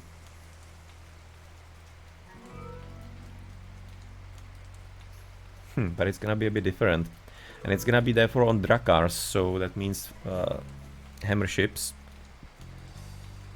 Slow down enemy and even freeze enemies. Now that's gonna be actually making it probably interesting to only spam the Drakars. I mean, like, it's already a strategy, of course, in the game. Because you are just gonna making them so quick that they can overpower even the arrow ships in certain conditions. So this is gonna be making it even more viable, frankly. Mr. Bragi. Flaming weapons, all human soldiers and ships to burst into flames. So again, still no. That's a bit curious, because bronze is right now done on myth units, but flame weapons still not. Seems a bit of a weird inconsistency when you already do that. Battle Piggy, classic. Aha, fast moving construct that goes berserk and bugs all units around. Yeah, so it's probably not gonna be the berserk as the other one. So therefore increasing damage with your actual lower hit points, but rather different use of the word here. Call of Valhalla, making Ulfsaks therefore stronger, sure. Huh. And you get an actual favor on death. Well, it seems to be too low, I think, in a one to be making too much of a difference. Because again, you need to be doing the math right. In normal game, you're just gonna be, then I don't know, with Norse 150 units in a classic game, 18 to 20 minutes. And if you're gonna be having off that, if you will be just maining Ulfsaks all the time, which is probably not gonna be possible, you'll be getting like 100 favor back from that. I'm thinking that's not entirely that much of a difference maker. However, Thurisas rune. Myth unit speed, yes, and the regeneration on them, 0.25. I'm still gonna be having to figure out what the regeneration rate means. Because it feels like this might not be hit points per second. This might be maybe something different. Then Swine Array is gonna be there for next in order.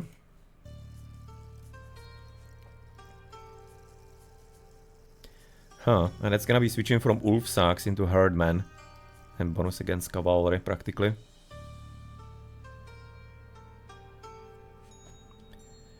No, and Long Serpent, that's going to be longbows, causing them to become bigger, stronger, and to fire more arrows. Oh well, as they damage enemy units. Well, they're kind of like trying to push into the Heroic Age fights, but they really do not happen too much in AOM. And now, when they have also introduced and included the further units, even in the Classical Age, I think that's even less of a reason to be fighting in the Heroic Age for the water. It's gonna be even just like more entrenched in the Classical. Thinking this is gonna be still not really solving too many things. Like, for example, when you have some water upgrades in the Mythical Age from some of the gods. Balder, Ragi. Okay, I guess the same. Not sure if the heroes are weaker or what is done with them. Same right now with the Fire Giant, Sons of Sleipnir. So better damage for the cavalry and melee attack damage versus ranged soldier. So actually adding against archers some extra damage. And again, just like dirt cheap upgrade, like why? 150 and 20 favor, you're just like always gonna get that if you are on cavalry. There's just like no choice. Could have just like given it for free practically. Dwarven Ogre, yeah, kinda classic situation as well here. No, and Mr. Tyr with his wolves. So Fimbulwinter, of course, classic. Not sure how powerful it is. Again, we'll be needing to see that. And stronger they get. Yeah, not entirely certain what's gonna be the limit on the pack. It's gonna be somewhat similar as in the original, but seems like the cost is sufficiently low that you're gonna be able to create the packs quite fine. Berserker Gang will be meaning that for Ulfsag's 35% increase damage. Oh, wait, what? Yeah. No, that's actually damage is gonna be regenerating you. 35% is actually really high. And again, like complete no cost practically. Maybe the favor could be under certain situations a problem. But yeah, that's a bit interesting now. That's actually gonna be probably making the Ulfsags really good. And by the way, don't the Ulfsags have already that as a basic? So this is gonna be like additionally on top of it or increasing it. Because they might be actually having kind of crazy regeneration in the end. Who knows?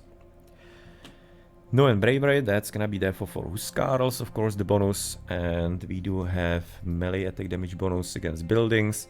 And just simply increase damage as well. So for Odin, Great Hall units, so that means the one for Cavalry, Jarls, and the Herdmen. With the Gothi, I think, in as well, maybe.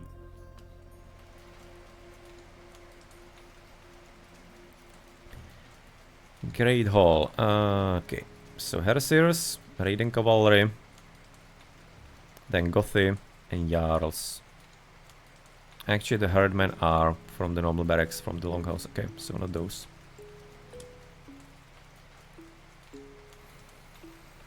%10 hit points and generate 10% favor extra in battle. That is an interesting bonus.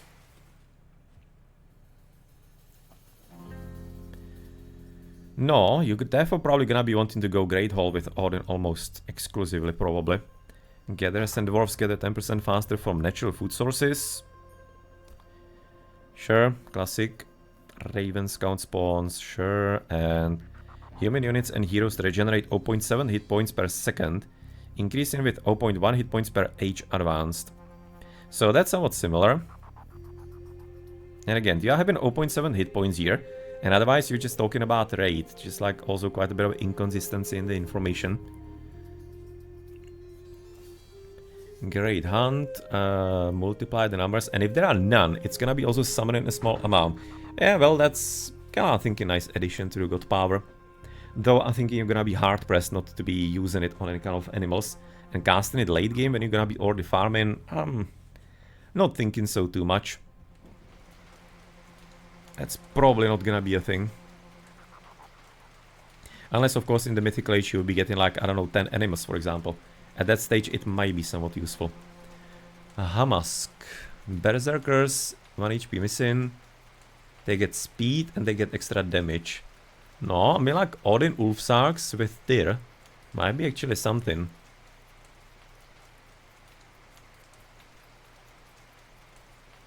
That might be doing some little thingos there. But Heimdall.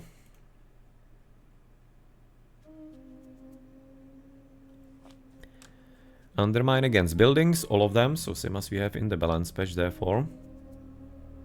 And walls and towers instantaneously. Aineri instead of Ainear. But that's the same. Gjallarhorn instead of Eldhrimnir Kettle. That's gonna be there for Giant Killer Ainear in there. And increasing, of course, damage, hit points, and boost effect duration. That's very nice. That's actually a really good upgrade, therefore, to boost effect extra. Safeguard Classic, extra hit points for the towers, walls, and buildings actually being cheaper. So that's a bit of a roundabout way how to actually make towers cheaper, I guess. You're gonna be needing a lot of wood there still, though.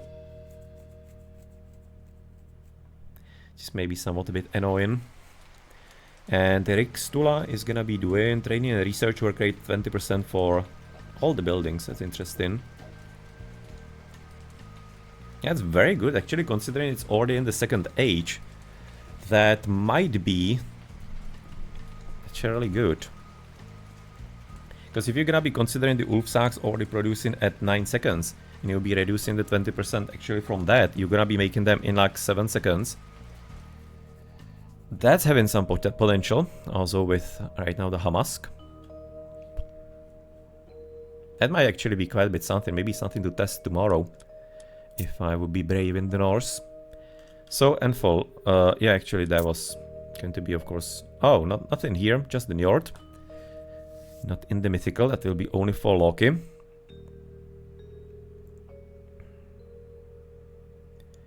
Walk in the woods. We have seen a lot more of them spawning than in the original game. Not entirely against that.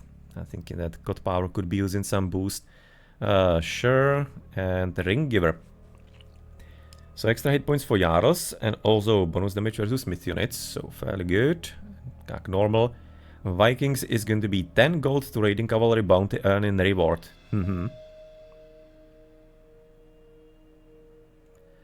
Now that's kind of something that we, for example, have in Keshix in Age of Empires 2, and it really doesn't entirely do as much. But it kind of like depends what and how the kind of great turn actually works and how quick it is. Because still, in somewhere in the early stages, it might be some early stages in the Heroic Age, so not entirely as much.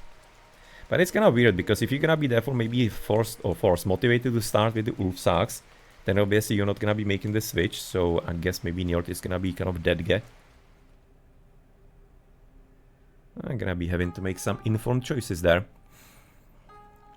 No, and Jotuns here. Classic. Enables punt action. Could have been just leaving it as a bit of an Easter egg for the dwarves. But Wrath of the Deep, that's gonna be better Krakens. Nothing entirely specific. No, and therefore for Loki. So Myth units as a focus. Damaging units can spawn Myth units. At this point it's gonna be with all the soldiers, not only Hersirs. We'll see how that's gonna be playing out in the end.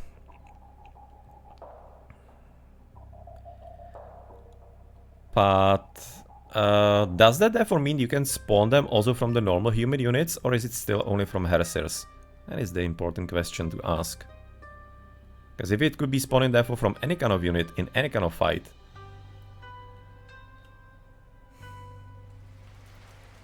Well, to look out for. Soldiers inflict 25% bonus damage. So therefore, better countering of course. Buildings constructed 25% faster, and transforming gatherers, it's gonna be costing a bit less. And Ox cards are cheaper, so... well, the important parts being here at the top, kind of.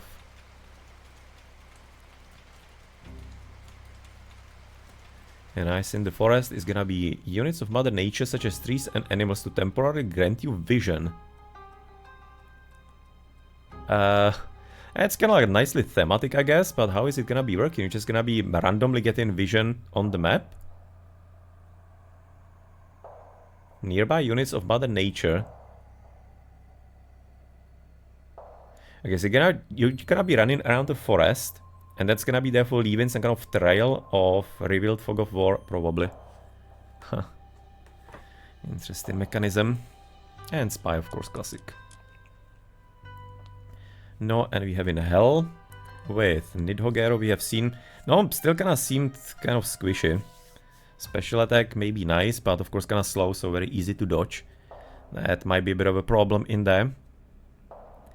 Phalantos, Frost, of course those. Rampage is gonna be same as in the original as far as the effect. And Granite Blood, it's gonna be of course adding plenty of hit points. Mountain Giant only 20. Oh well, they already do swim in hit points anyway. 600 wood. What a cost. Compare that to actually some other, or plenty of the other upgrades. How actually damn expensive that is. It's a great upgrade as well, but nonetheless. I'm kind of thinking those costs are out of whack. Quite a bit random actually. In plenty of places. But let's switch therefore into Atlanteans, the last gods. And last Pantheon for the time being. You can say now the fifth one already prepared here for the Chinese. And then, well, the next ones. So, can time shift buildings to new locations? That's of course the same. Towers, palaces cost 50% of their price to shift. Others are free. Oh, well, in the original, the other buildings are practically free as well. But I'm thinking that the towers and the palaces were more expensive than this. Maybe this is... No, this is maybe gonna be bringing back what we used to be playing 20 years ago. And I mentioned constantly that we were doing forward bases in team games. and Kronos will be shifting forward towers with it. So that's probably gonna be quite a bit useful in team games. Buildings constructed faster per nearby manor, that's completely random thing. I mean, like, you're not gonna be wanting to... Oh, what you're gonna be theoretically doing is if you want some kind of forward base, no, but like why? You won't be doing that actually.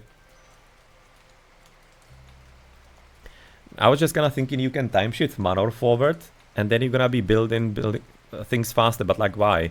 You can just kinda time shift the other buildings as well, right? So it just like doesn't make any kind of sense. That's a like useless upgrade really.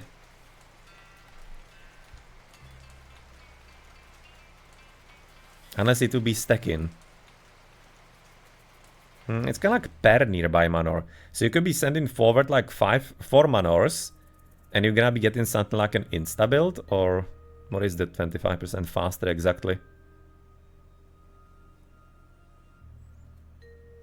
Or still, you would have to be getting a villager there instead of just time shifting your buildings. I don't know, those two just gonna go against each other.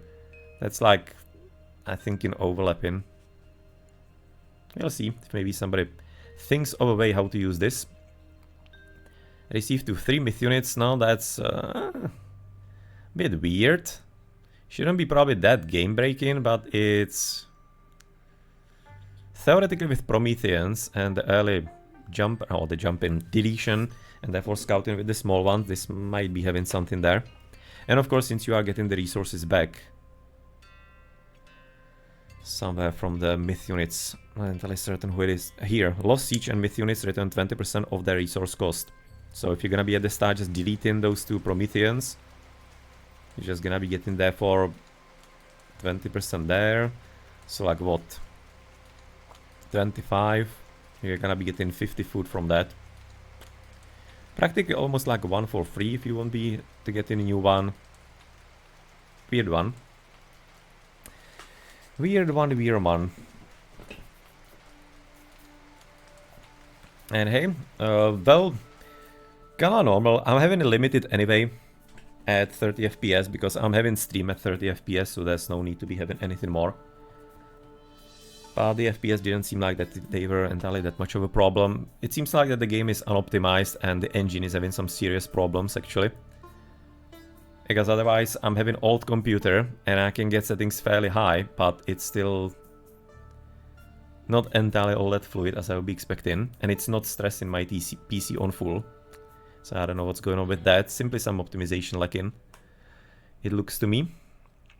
And definitely looking especially more to getting some other games on spectating. If the game today was just like because of the players lagging, or if it was just like the spectating mode being really terrible. Because that was definitely disappointing. The construction, sure. Temporal chaos. Add 2 to maximum concurrent time shifts. Interesting, so you can be having multiple ones, because I think you can have only 1, right, in the original.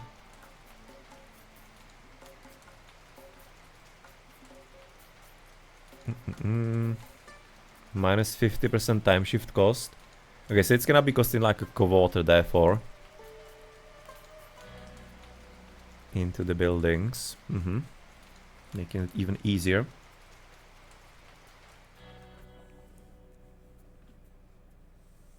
I mean, like, I really don't have any kind of good computer, right? So I may be not like the absolute correct person to ask, but still, again, I'm gonna be playing also tomorrow with some increased settings and whatnot, because it seems like that it's not a problem there. It seems like rather the problem is going to be somehow with how the engine is working, maybe, with my computer, or I don't know what. Because other people seem to be running somewhat alright. I'm not entirely certain what is their feeling of it. But yeah, it didn't seem like I was having any kind of FPS issues, really. As far as when I was playing. In the spectating, yeah, there definitely was some kind of issue there. But that one I have to be testing a bit more. 2080, yeah, that should be. I think that the bigger problem is CPU here than the graphics card. So maybe, I mean, like, if you're having 2080, you probably don't have any kind of weak CPU anyway. So not sure what could be maybe a specific issue in there. Valor target one of your human units to convert into a hero. Really? And heal it. Huh. Okay, so no 3 units plus villager anymore. I mean, like, the heal is really nice though. That's something I can actually feel could be useful. And I think that also Cairo Ballista can be turned into heroes this time, right? So that's where maybe it could be having some good use. Divides into 2, sure. Alluvial clay, that's gonna be extra hit points. Classic. Oh well, you're gonna be getting extra actually Promethean little one. Interesting again. And of course there's the change into the food from the gold. I'm kind of disappointed in that, because I think it was an interesting gimmick for the Atlanteans that they couldn't do anything without gold. It wasn't used nearly as much as it should have been. Basically nobody was tower rushing the Atlanteans and whatnot if they would be having forward gold mine, for example. But yeah, as I said, I mean, like, current expert players are not playing the game to topest ability at all. There's plenty room for improvement, so unfortunately if some kind of things were done based on them, then we are doing changes for nothing, because they simply don't know how to play the game fully properly, as they are too locked in their specific ways and tunnel vision, as it tends to be with expert players, because if you play thousands of games, then you cannot consider things kind of like immovable practically and automatic. Heart of the Titans, there is quite a bit of a cheaper research. No, and Theft of Fire. All right. Really? Oh, that's Citizen Hero. Okay. Okay. I was for a moment thinking if this is for normal villager, that would be weird. But for Hero Citizens, yeah, okay, that's... I guess why not? By the way, Hero Citizens are taking the same pop limit, right? At this point, I'm thinking. And they have been also significantly reworked into like only 2 pop and different gather rates and everything. Probably can't be seen it here, right? Nope. Just that you have the build limit of 50. You can see they are cheaper. 85 food, 15 wood, 2 pop limit, 25 build time. So yeah, there has been quite a bit of an overhaul for the Atlanteans.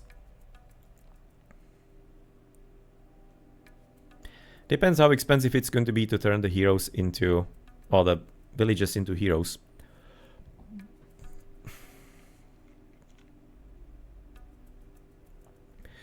Alright, wonder if that's gonna be still the trick working, that you can build over the traps and you're gonna be destroying them. Wonder if that's still a thing. Automaton, classic, can repair and rebuild each other. Looking forward to maybe testing that out as far as the fight and repair from behind. That also, again, nobody is actually interested in, even though it's a quite a bit clearly broken mechanism. Hephaestus Revenge into warrior ones, better HP and regeneration rate again.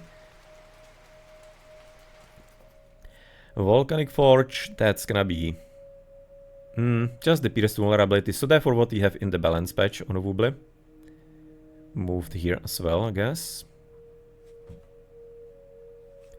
And Perception. Oracles and Hero Oracles increase in the line of sight. So plus 10% LOS and plus 10% full capacity bonus for altogether rate. I'm still not entirely certain how it works with the Oracles, because it's at this point based on their vision and how much they see, right? So therefore this is gonna be like a double whammy bonus, isn't it? You both get plus favor generation because you see more, and then you're also gonna be getting plus extra on that, or is it just like combination of those two, meaning the same thing? That otherwise the capacity bonus is at the normal LOS, and that's why they have to be just like speculating, specifying the other line. Might be.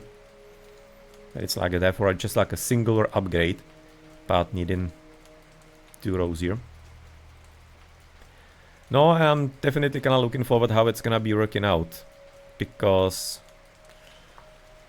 I can kind of see it going both ways. It's kind of nice to be having Oracles useful, that is for sure, but nonetheless you're gonna be having to have them spread out, because if you're gonna be overlapping the point of view, then it's not gonna be increasing the gathering rate for the favorites. You need to be having them spread out, and at that point it's gonna be also just like a goal of any enemy player to be trying to raid for them instantly, or constantly rather. So what I can see here is, first, probably that's a big if you're gonna be gathering favor from even outside of the map, then the best way would be to position them on the side of the map, because it's gonna be hardest to find them there. And you're gonna be having just like the easiest time to hide them, somewhere next to a tree or whatever. No.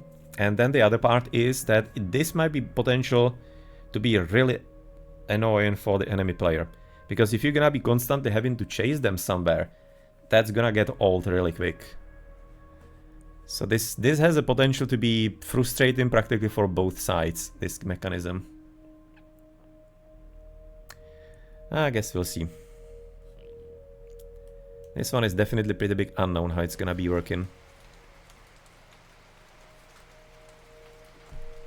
And hey Steve, no, well, impression is millions of absolutely useless changes, and I can definitely detect some really misinformed ones, and I'm thinking maybe even just listening to the wrong people ones that are here, and just like complete practically overhaul and overshuffle of the game for no reason. That's kind of what I can say here. It absolutely wasn't necessary. I have no idea why they did it this way. Not sure. Otherwise, well, the gameplay, kinda tough to say. I've just had few games and I haven't played competitively in 20 years, so I was just gonna have in some random games what kinda seems at first sight somewhat OP, and yeah, well, brought some victories. So of course a lot more exploring needs to be done.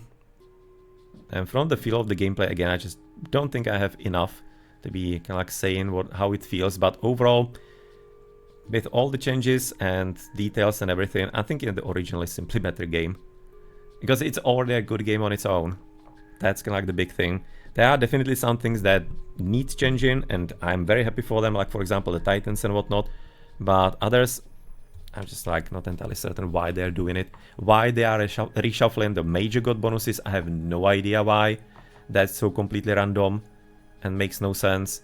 These are just like, I'm just like annoyed when people do things that are needless and don't respect the original they are working on, which they obviously don't. That's kind of something that annoys me the most. That is really something that doesn't ring too right with me. But well, it is playable. So I guess people are, of course, entitled to be enjoying what they want. So if they want to be playing it, no problem. Just I'm thinking it's a bit of a shame that this means that original Age of Mythology is going to be completely forgotten and lost to time because of this. This should have been Age of Mythology 2, in my opinion, and going even further on the mechanisms. And it could have been a great new game. Now we have a replacement, which I'm thinking is a shame. But nonetheless, therefore, Hyperion. Target group temporarily. I'm not entirely certain, like, why temporarily? Why is it not, like, constant? Unless they massively increase the amount of units. If it's gonna be more than, like, the 4 units, then maybe I can understand it. But it also depends what the temporarily means. Because usually the unit's gonna die in half a minute. So if the temporary is gonna be, like, 40 seconds, 50 seconds, it's probably not gonna be that much influential. And it also depends if it's gonna be working on myth units. That's a big if. Right there as well. Satyrs, classic. Nothing changing there. Gemini. Gemini instead of Gemino. Oh, Gemini, I guess, rather. Charge, strength, attack, damage. In the original, doesn't that add splash damage? I have a feeling it might be adding splash damage in original. But nonetheless, maybe it's actually gonna be the original, kind of like the normal damage from the Satyr. Basically similar to Manticore. I mean, like, they are very similar, Manticore and Satyr.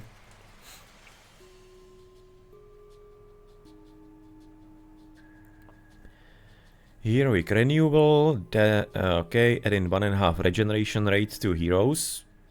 Okay, I guess. It's very cheap, so insta-get easily. Sons of the Sun, that's gonna be Oracle's hero. Oh, wow. You actually can't be getting Oracle heroes in the in the early stages of the game. So therefore, you are basically not gonna be ready. Wait, why? Like, when was it any kind of problem that the initial oracles were heroes. Especially since Valor is at this point going to be only on one unit. So that whole gameplay is out the window just because of the Valor being only one unit. Why do you need to be locking heroes beyond an upgrade on oracles?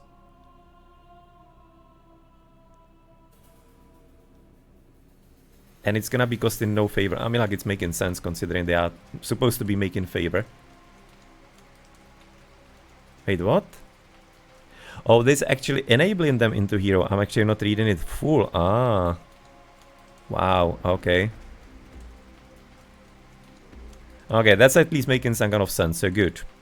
Outrage reversed. You're gonna be able to get heroes earlier, so good. This was... should be probably reading it all. Because it's gonna be weird, because usually the top text is gonna be just like rehashing what's below. But right now apparently needed that bit of extra explanation. So once you're gonna be getting that, all the oracles are gonna be turned into heroes, and the forward ones as well. Huh.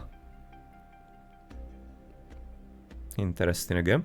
By the way, they cost in die for favor. Originally. That's weird. No, they don't. Okay, that's a bit confusing, therefore what is it even saying? So that's gonna saying that basically oracles are costing only favor to improve into heroes. If it's set in only favor cost to 0, weird. Maybe. Could be. Yeah, it's something like that. But, well, strange. Pioneer of the Skies. Siege Birame enables range attack action and flame attack action. Shoot fireballs that inflict area damage. Aren't you already having fire ships? Why do you need to duplicate this?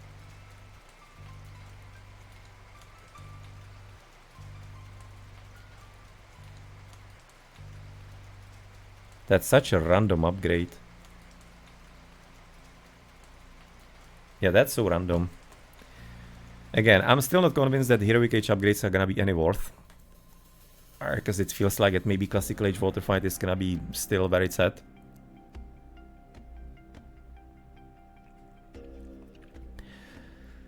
No, well, I'm just gonna play with Hippicons a bit, so I didn't entirely see them too much. And not on any kind of high details. So can't entirely say that properly.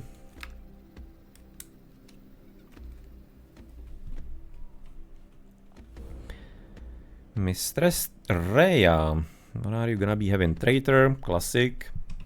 1 unit, Behemoth, regenerating. That's a nice little addition, I guess. Behemoths could be using a bit of a small help. Kinda high cost still, 300 food.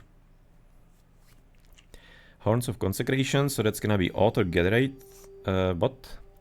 Causes your town centers to generate a slow, steady favor income. Okay, so Horns of Consecration are gonna be returning back what was taken away. Town Center, Citadel Town Center. By the way, does that mean also both? Like even the one without settlement? That's both town centers, right? But isn't it called something different once you build it without settlement? Not sure. Because obviously that could be making the favor gathering quite a bit interesting for some later stages of the game. Mail of Orichalcos, so Orichalcum, that's gonna be of course Arcus vulnerability to hack and Turma to pierce. Interesting combination. But well, it's gonna be of course useful for both. Not sure if the Turme. As Turme, of course, they are not entirely seen too much of a play after Classical Age. Rhea's Gift. Removes the favor cost of all mythological improvements and returns any favor that you have yeah, that's a bit interesting actually addition there, the second half. Because otherwise this upgrade is kind of slightly underwhelming. Because it's obviously with how late it comes into the gameplay. Secrets of the Titans are gonna be already up there with favor cost as well. Yeah, well, that's kind of like the classic outweighing that, so that the Titan Gate is actually gonna be still costing the normal favor that it does. So they need to be apparently specifying it that way. Dactyloid is going to be Docs, enabling area heal action. Again, Heroic Age, I'll believe it when I see it. That Heroic Age actually fights are gonna be a thing. Instead of kind of like bit rarer ones. Maybe, what do you have? 1 in 5 maybe? Is gonna be Heroic Age fight on water. Especially now with all types of units being in classical. I don't know. Might be still the similar fate to the Mythical Age upgrades. Vortex Classic, Kentimanus apparently instead of Heka Gigantes. It kind of seems really weird here on the picture. Just like some... It really looks kind of thin. No, that's kind of what I was having as a complaint when the original screenshots were released. But in-game he looks slightly better than this.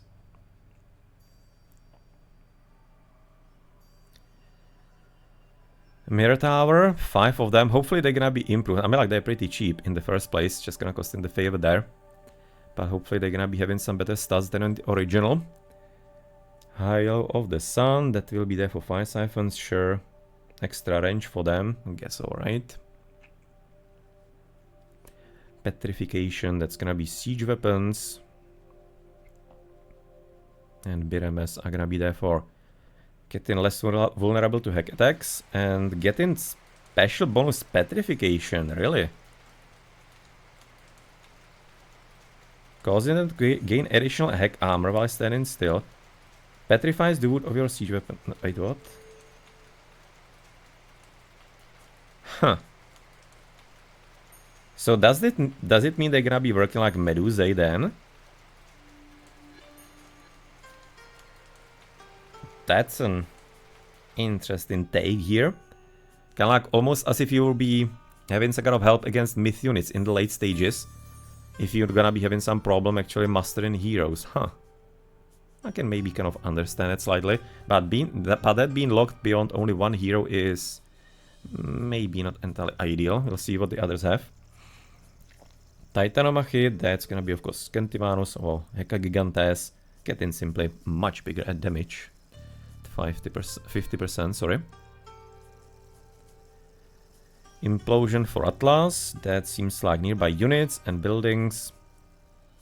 More powerful when cast near a large number of enemy units, no, of course. We'll see if maybe the damage against buildings is gonna be somewhat increased. Or what's gonna be up with that? Argus. Blob of acid that instantly kills most opponents. Most interesting, so it's gonna be limited on damage.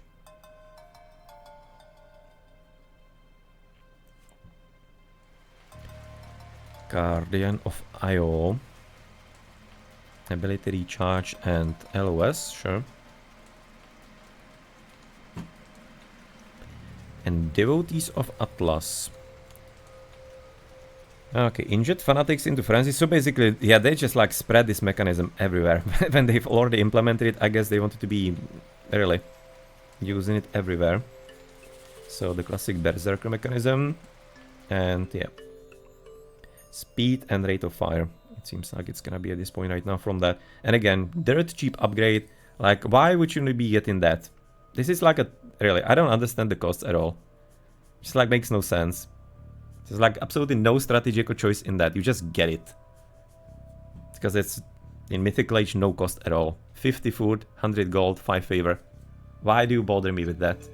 Just gonna leave there the time research and it's the same.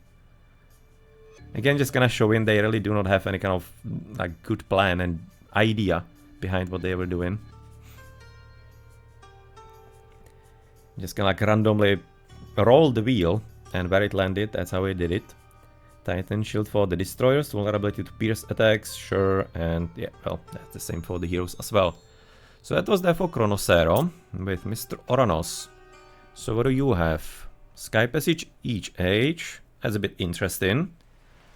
That is limited actually, so 1 in each. So basically in Classical Age you're gonna be able to get only 2. It's very strange because in the original game Sky Passages are criminally underused. Only some people are sometimes using them. Like really underused, big time. And they're just gonna be right now limiting them even more. Unless they just gonna make them really cheaper or whatnot. They probably did. They had to be. Where do I see Sky Passage? Somewhere here.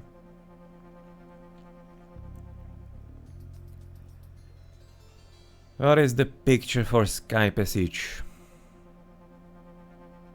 Probably can't even see it here. It's gonna be here, there. Empyrean Speed. Shockwave.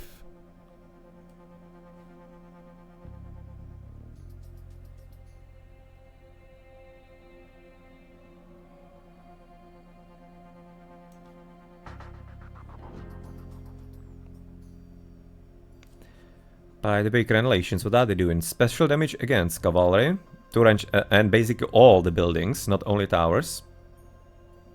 Oh, wait a second, what? Increases the range of towers and causes ranged buildings to deal... Yes. So bonus damage to all ranged buildings. And Sentry Tower is going to be getting maximum range. Okay, so this is quite a significant difference. Because it was only bonus damage against cavalry for towers in the original. I guess I'm not entirely against that. Just depends if it's not gonna be overtuned. As of course it might be making raiding on the TC harder. Yeah, I'm just like not seeing the Sky Passage anywhere. That should be of course already from Archaic therefore.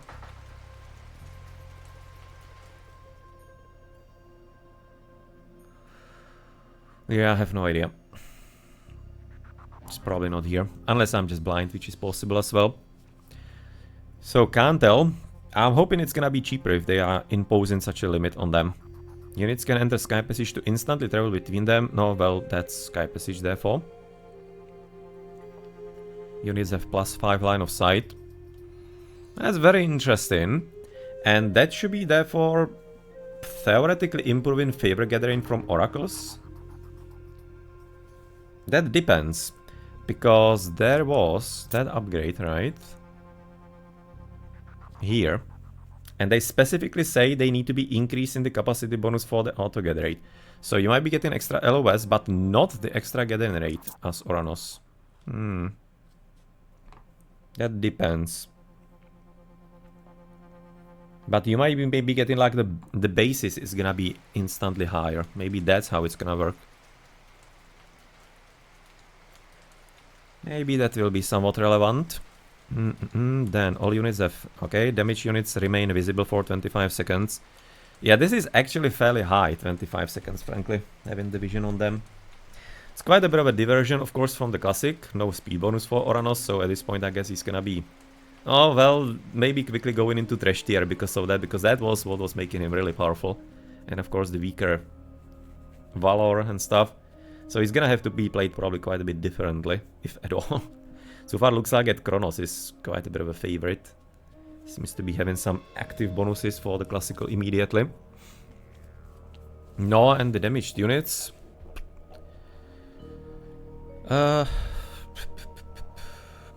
25 seconds is a long time. So what you're gonna be theoretically wanting to do is maybe run around with Tourmei and get in some random hits and therefore then getting vision from that in such a way, if you can. Might be some maybe way to play it, but it's just like weird combination of bonuses, frankly. Not sure. Doesn't have anything too specific here. What are the specific abilities? Shockwave, of course. Depends how many fews, how many seconds is few. If it's the 2 or 4 or in between. And Empyrean Speed, Oranos increases the speed of infantry units. Infantry is gonna be getting 10 and it's actually locked beyond upgrade. So therefore, you're gonna be getting still fast Murmilos. Catapult as potentially, but well, who cares? Murmilos are gonna be the important part. So that's still the same, but you have to be paying for that. Which is gonna be delaying your Prometheans because of the favor cost.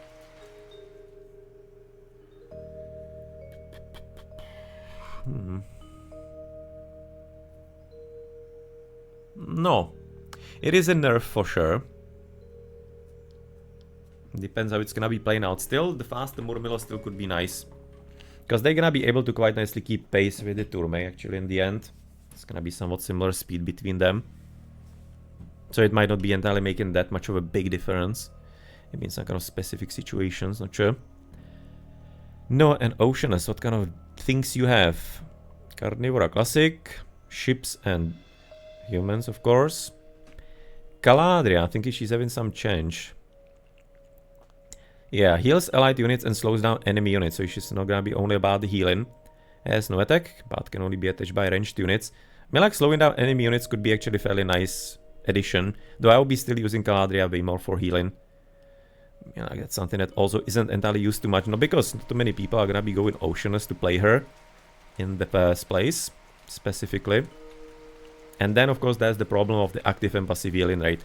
That's really just, at this point, a huge question for plenty of those regeneration numbers.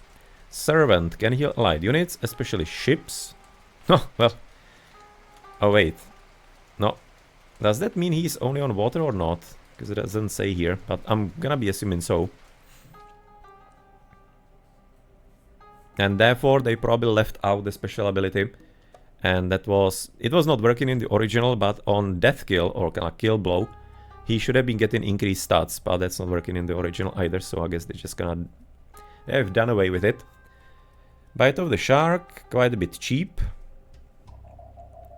Again, made way cheaper. Of course, increased damage. Only 5% though. Okay. Because they also get in divine damage. Extra. So therefore, indefensible damage. That's gonna be 0.25 per 3 seconds. It really kinda depends if this is a tick per second, the 0.25. So therefore, it's gonna be like a 1 extra damage practically. Over the time. Or not. Hard to say, until we're gonna be seeing. Weightless mace, that's gonna be of course still for the catapulters, classic. Increased speed though is kinda nice. But I'm thinking, isn't that also something that we have introduced in the balance patch on Wooble? I'm thinking might be. The speed. And again, just like 50-50, basically the cost is only the favor. I mean, like, the favor costs are actually fairly high here, considering. So it feels like that they are thinking that the Oracle favor gathering is gonna be really effective. And hard to stop. I mean, like, how much does Oracle cost? You get in the 3 at the start, of course, for free. It's costing 40-60, that's a lot of gold, kind of. And even the food is gonna be interesting cost. No. No, that's something that might be needing some attention in tuning, possibly. And then frontline heroics, that's gonna be Oceans, reduces the cost of promoted infantry units, only infantry apparently. Food and gold cost, that's quite a nice discount. Again, not too expensive upgrade. Probably might be popular. No, I mean, like, considering that Valor is basically trash at this point. No, well, yeah.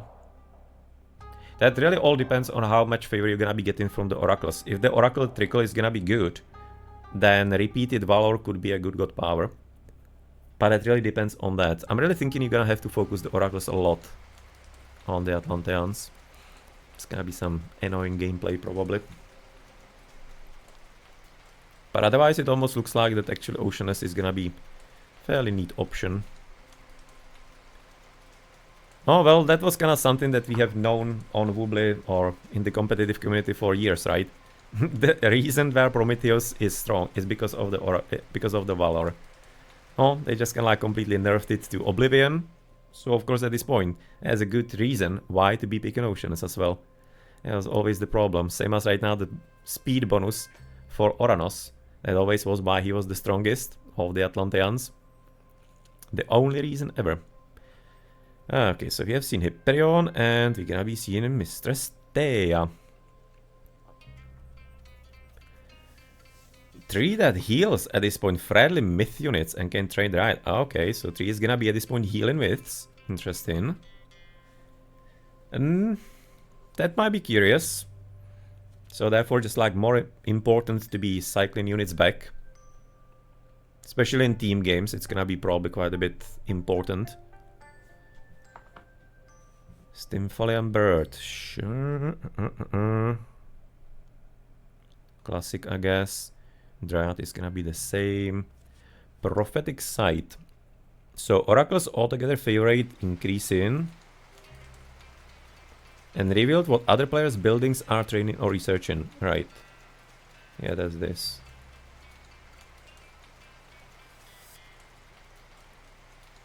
By the way, wasn't that a relic? Somewhere in the game that was doing something similar. Either that or I have seen this somewhere already. I'm having a bit of a deja vu with this one. But nonetheless, 10% full capacity bonus. No, yeah, that's the same idea as. So basically like... no, yeah. No, you can see this, right? Susaki design, of course.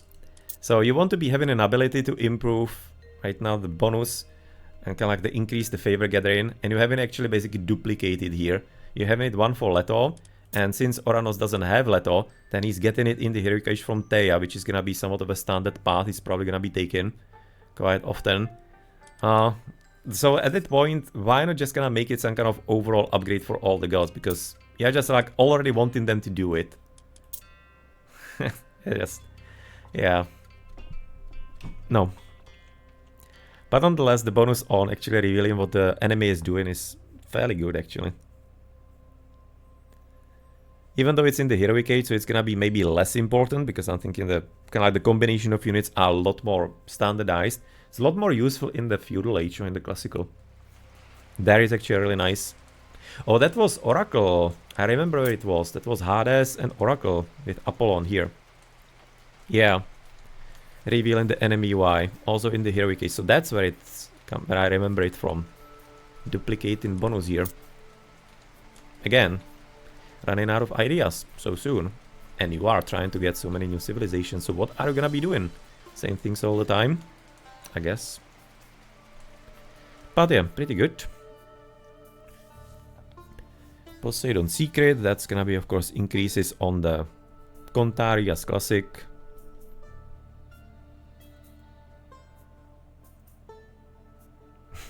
What is the wood cost decrease on the cavalry? Have Contari changed, or is something else considered cavalry?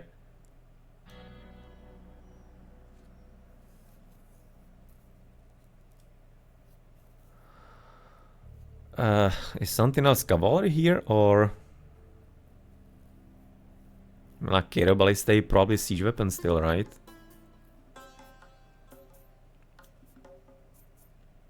Oh, the Tourmay. Ah, for Tourmay actually it's going to be. Oh, well. I mean, like one time, I mean, Heroic Age Tourma just like doesn't exist anymore. So that's for Tourmay. Interesting, but why not? Lance of Stone, Contarius is gonna be getting range extra. Interesting. Besides the damage. Maximum range on the hero as well. And... you're not getting bonus against buildings, so basically Contarius Radiant is dead. I mean, like, that was an interesting variant strategy overall. Not entirely certain why that needed to be removed. Thinking, because that wasn't any kind of like easy thing to play. Because once you were a Contarius Radiant, you just kind of weren't taking part in any kind of other fights, and therefore in team games your teammates usually suffered pretty badly because they were doubled. So it wasn't any kind of insta-winner at all. If you kind of knew how to defend against that at least a bit. Yeah, I'm definitely thinking this didn't need to be removed from the game.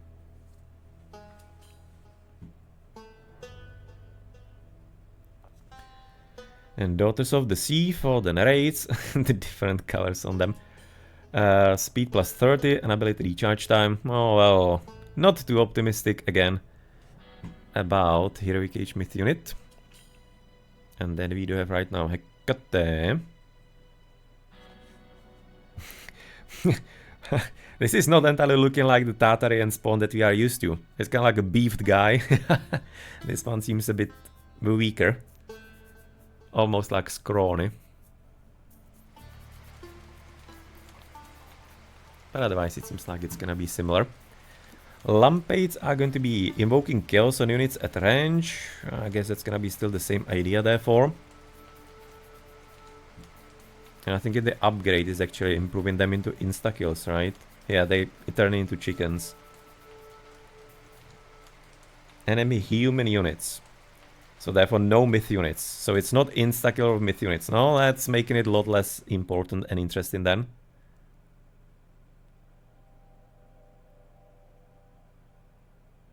Huh. Enables transfiguration attack action. So is it gonna be 2 attack actions? So she's gonna be chaos and this parallel, or is it going to be like replacing each other? Not sure. Mythic rejuvenation, sure. The green hand is kinda random.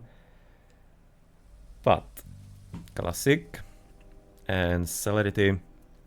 Yeah, that's gonna be myth units getting some extra speed. So probably also Titan, I'm gonna be assuming.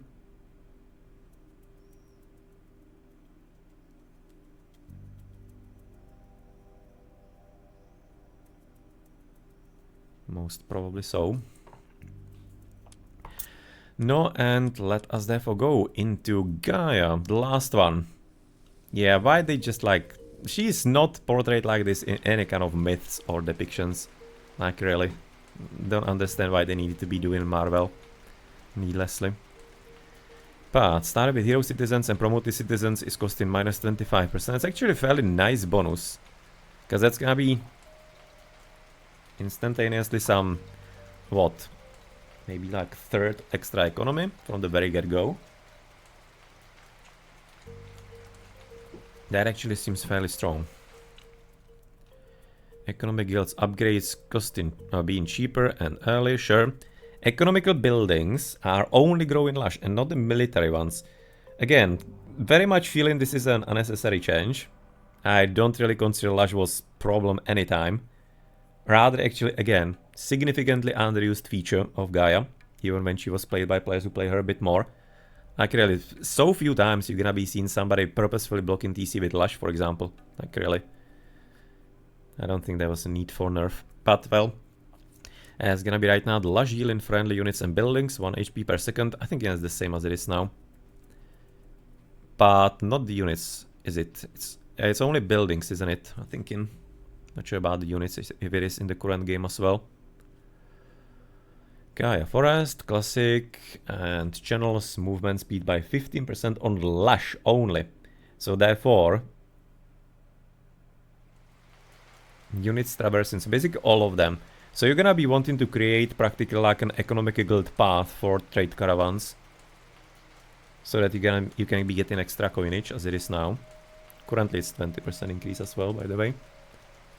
Yeah, so that's what you're gonna have to do.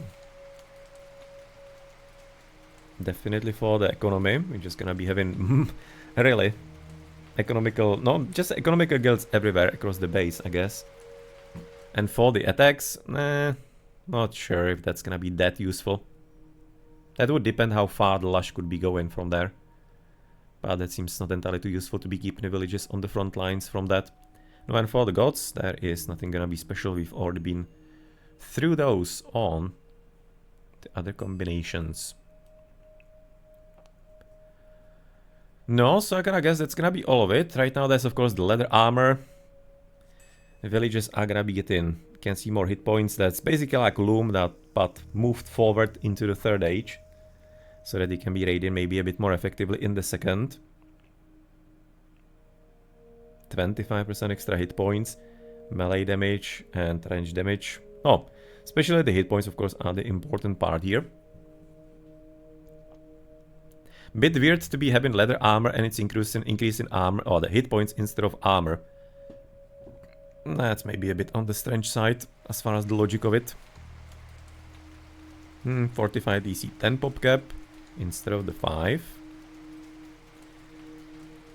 2 to ranged attack maximum range, increases range as well, interesting. And attack damage plus 50%. By the way, masons, are they still the same? Vulnerability to crash attacks and hack attacks for towns, that's kinda similar still.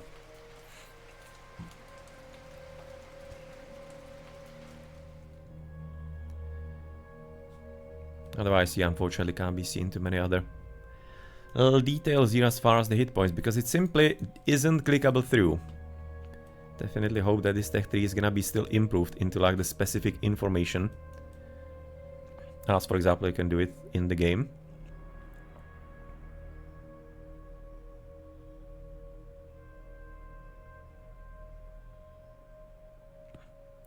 Wait, what? There is a market only in the heroic age for the Atlanteans.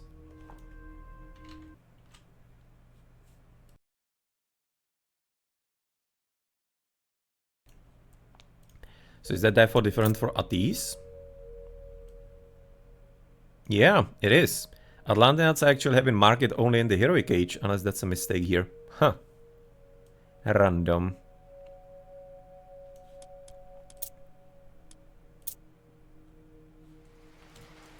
Ah, and Norse as well here. Okay, so it's basically bonus only for the Norse, for the Greeks and Egyptians. They are gonna be having therefore markets early. Huh. No, still cannot be worried about the Poseidon bonuses there. And Norse and Atlanteans are gonna be both having it in the heroic age. Huh. That is so... like random. Why? Considering they have kind of like samified the civilizations with plenty of things. Like adding some further heroes, for example, and units to the Norse, giving them the ability to build houses with villages. This is just like so contrary to that idea again.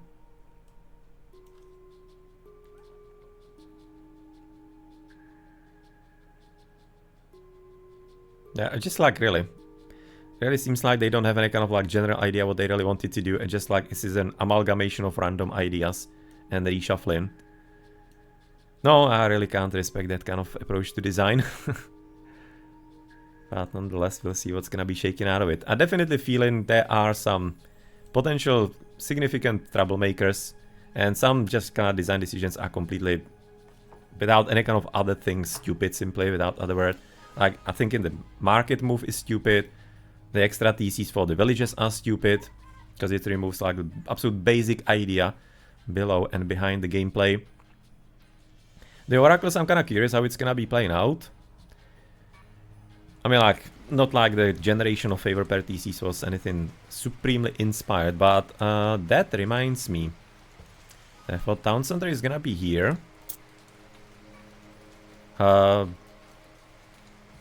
Can you therefore build Town Center with all civilizations originally in the first age or not at this point?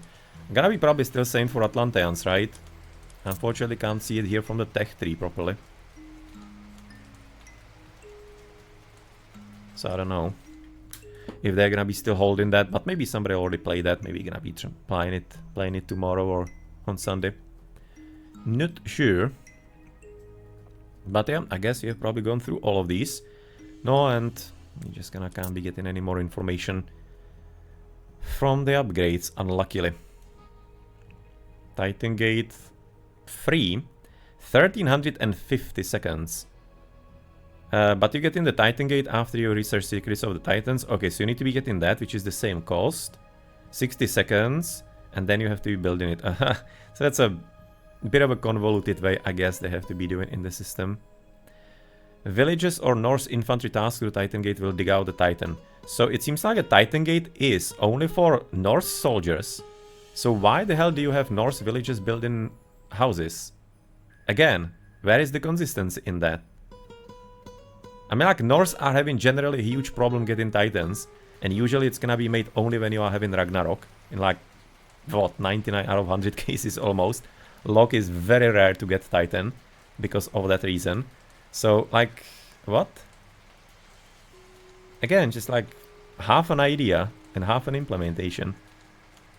And Wonder massively increased in cost.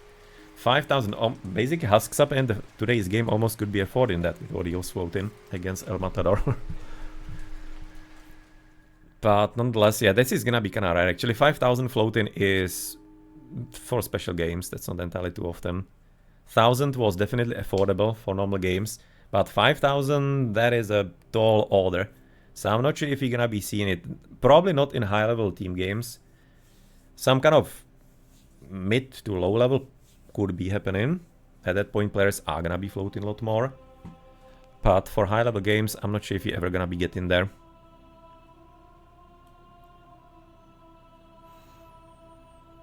Is there something maybe new here that I didn't notice?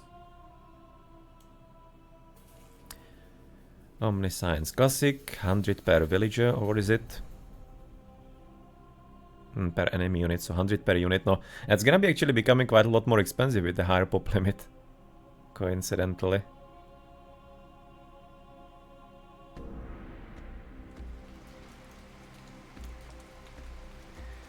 Okay, but Myrmidons are changed, right? Because they are dealing divine damage at this point, ignoring all the armor.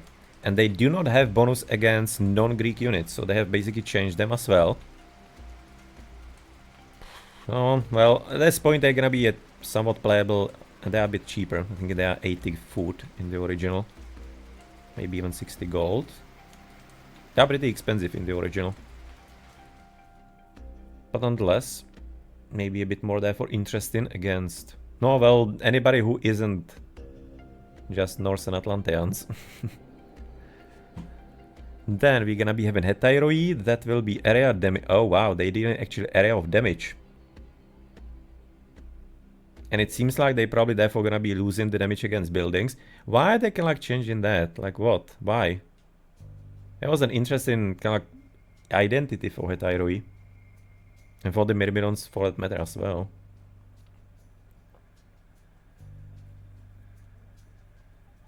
No. So they made basically cataphracts from them with Logistica from AoE 2.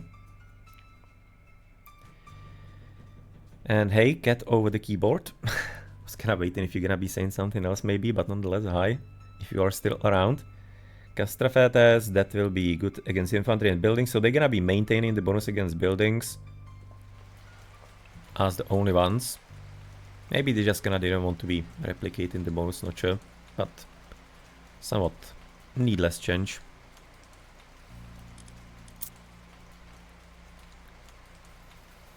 Alright, so for the Egyptianos, mercenaries, build limit 12, that seems to be fairly similar to normal, and 8 as well.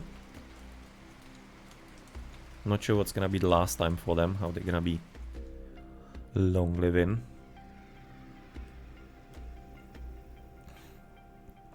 Upgrades 10, 15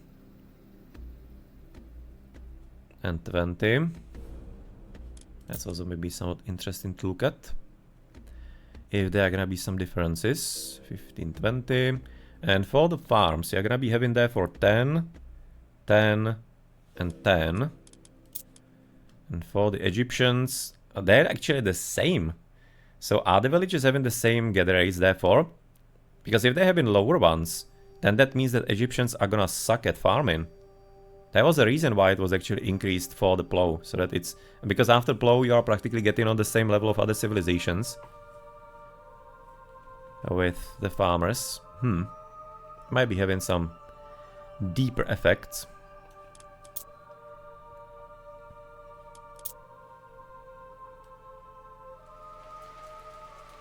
If that is not somewhat tackled, but really not sure what is the gathering rate difference between the villages themselves. But I'm thinking that the Egyptian ones are still weaker. But not sure if maybe they haven't buffed them a bit. Gonna have to see first.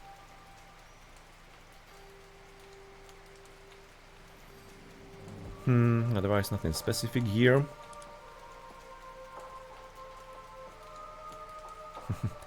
Interesting how the...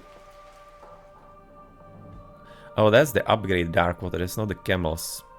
So you can upgrade it in both market apparently and the Migdol. Huh. Well, don't have to be there for blocking your Migdol with that, so maybe good to know. Okay, so at this point also you're gonna be getting caravans only in the Heroic Age, so the market is gonna be literally just for the resource abuse. Like, why would you do that? It is an absolutely cancerous play in AoE 2 and AoE 4. Especially AoE 2 currently, and you just cannot think that you need to be ruining Age of Mythology with that as well? Like, why? What's the idea behind it? At least you can't be starting the trade here, that's good. It's gonna be probably left for the Chinese, I guess, maybe. But, oh, whatever.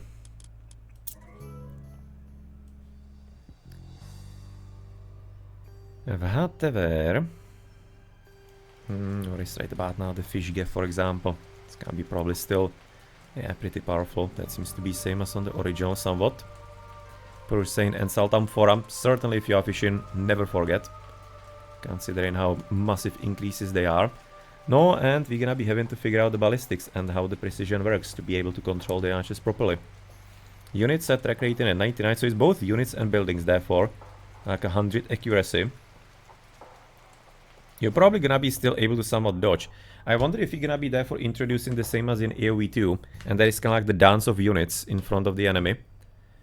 So you're just gonna be selecting one unit in front and you're gonna be running back and forth, left and right. And because that's making the enemy archer units miss. Because the computer cannot be properly...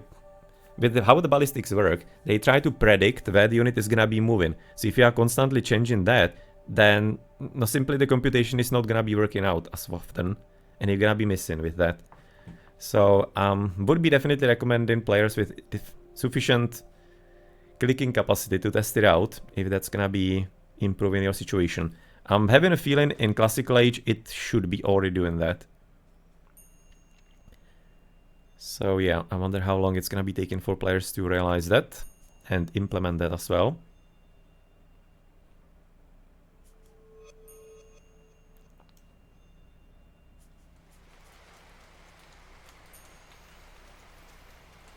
So Hillfort is gonna be there for Berserks, and then I'm gonna be having Portable Ram.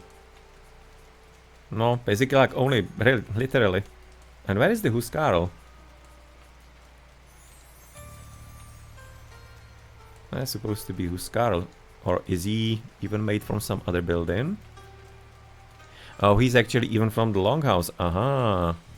So he's not even from the castle. Okay, I actually thought he's from the Hillfort as the only unit, and it's apparently only Ulfi's.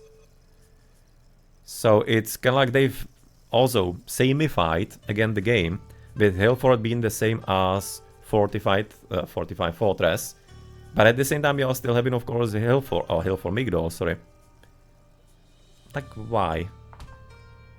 Again, completely random change for limited reason, really.